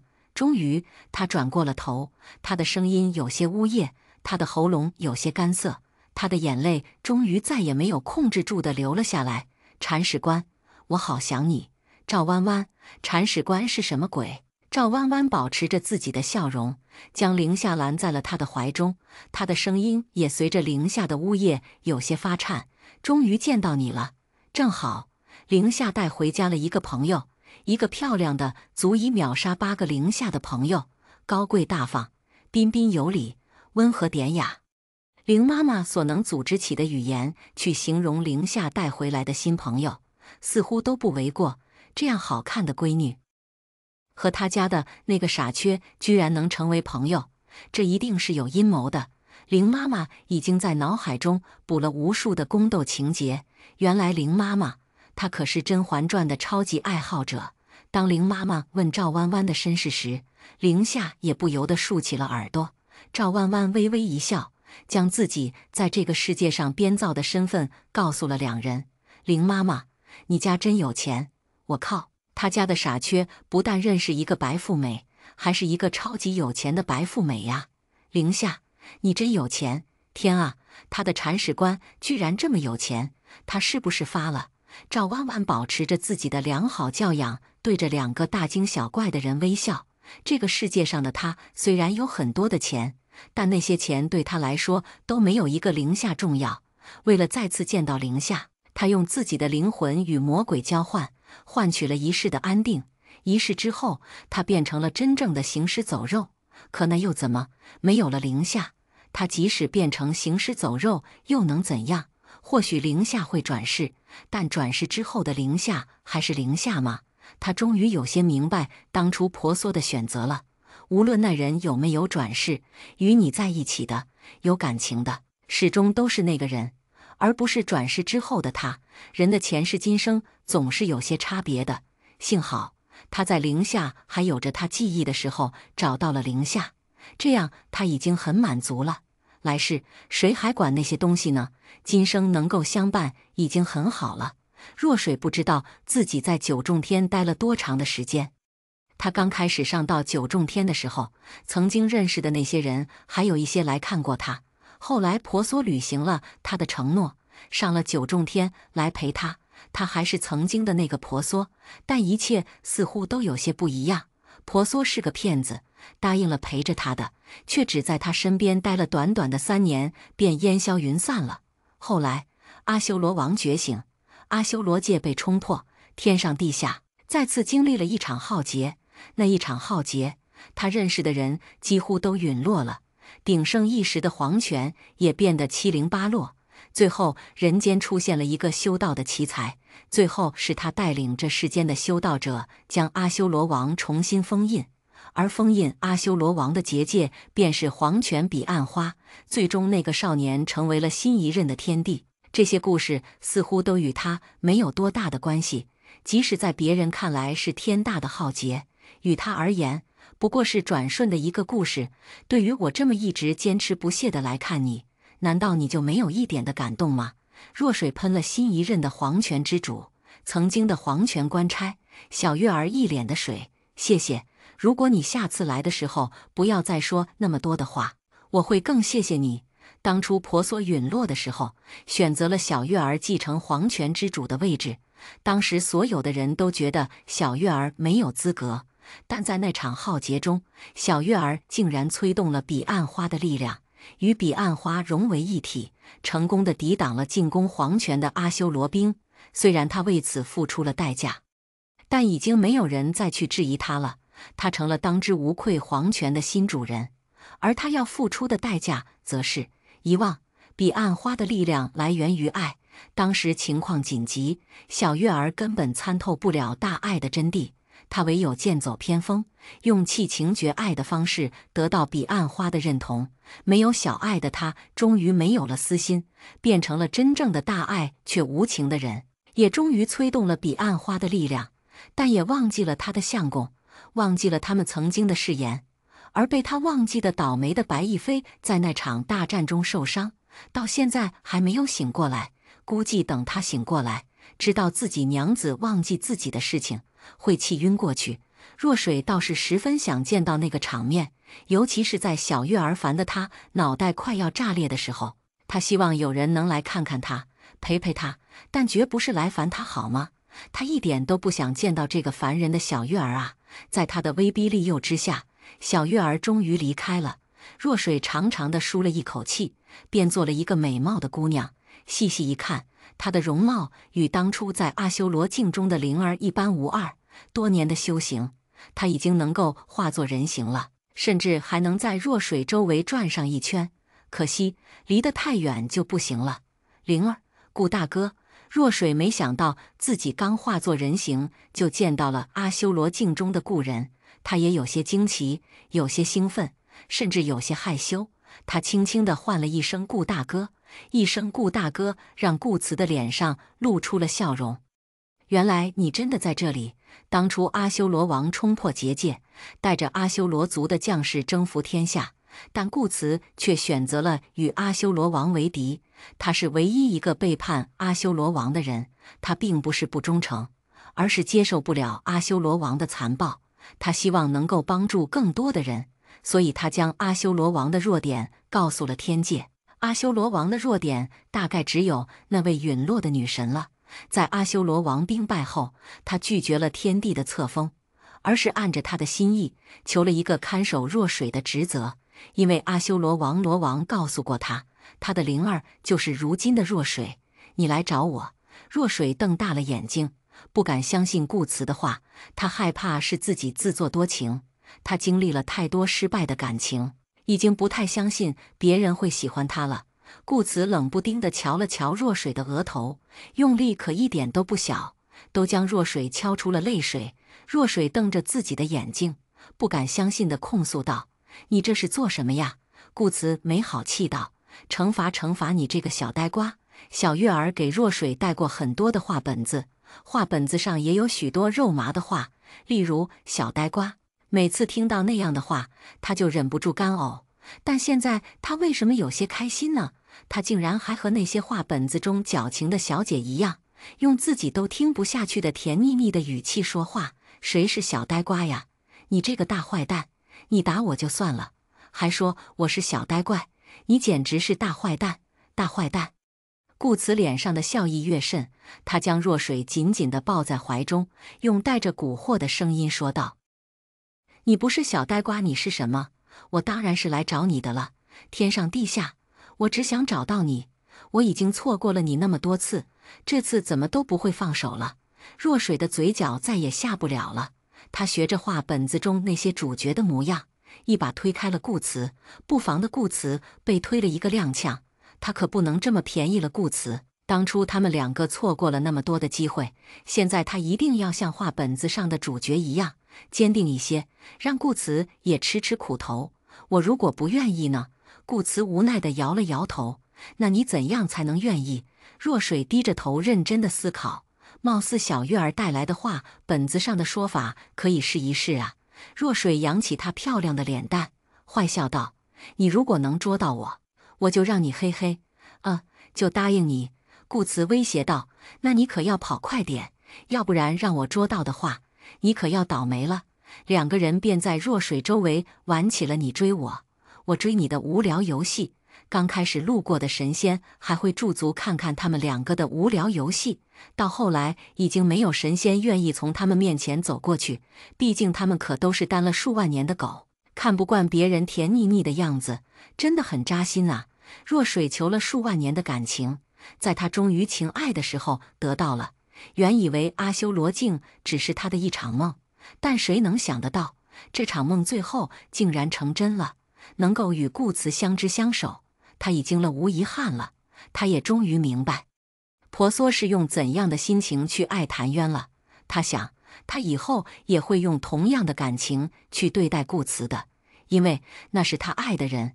婆娑番外，他与谭渊已经成亲20多年了。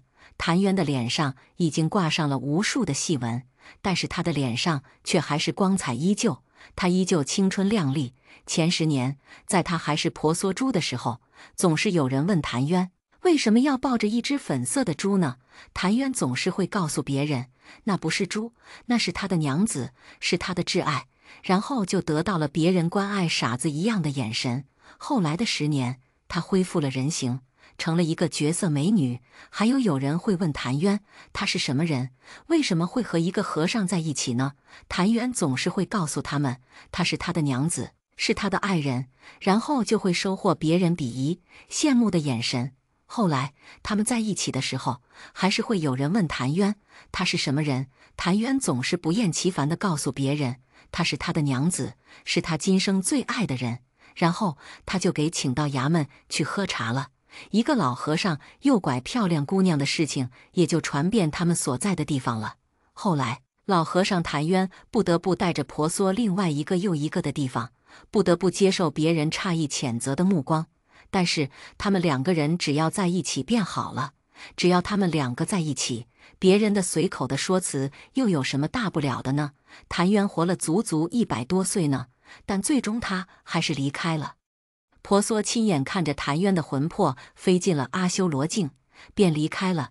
接下来他履行自己的承诺，去了九重天陪着若水。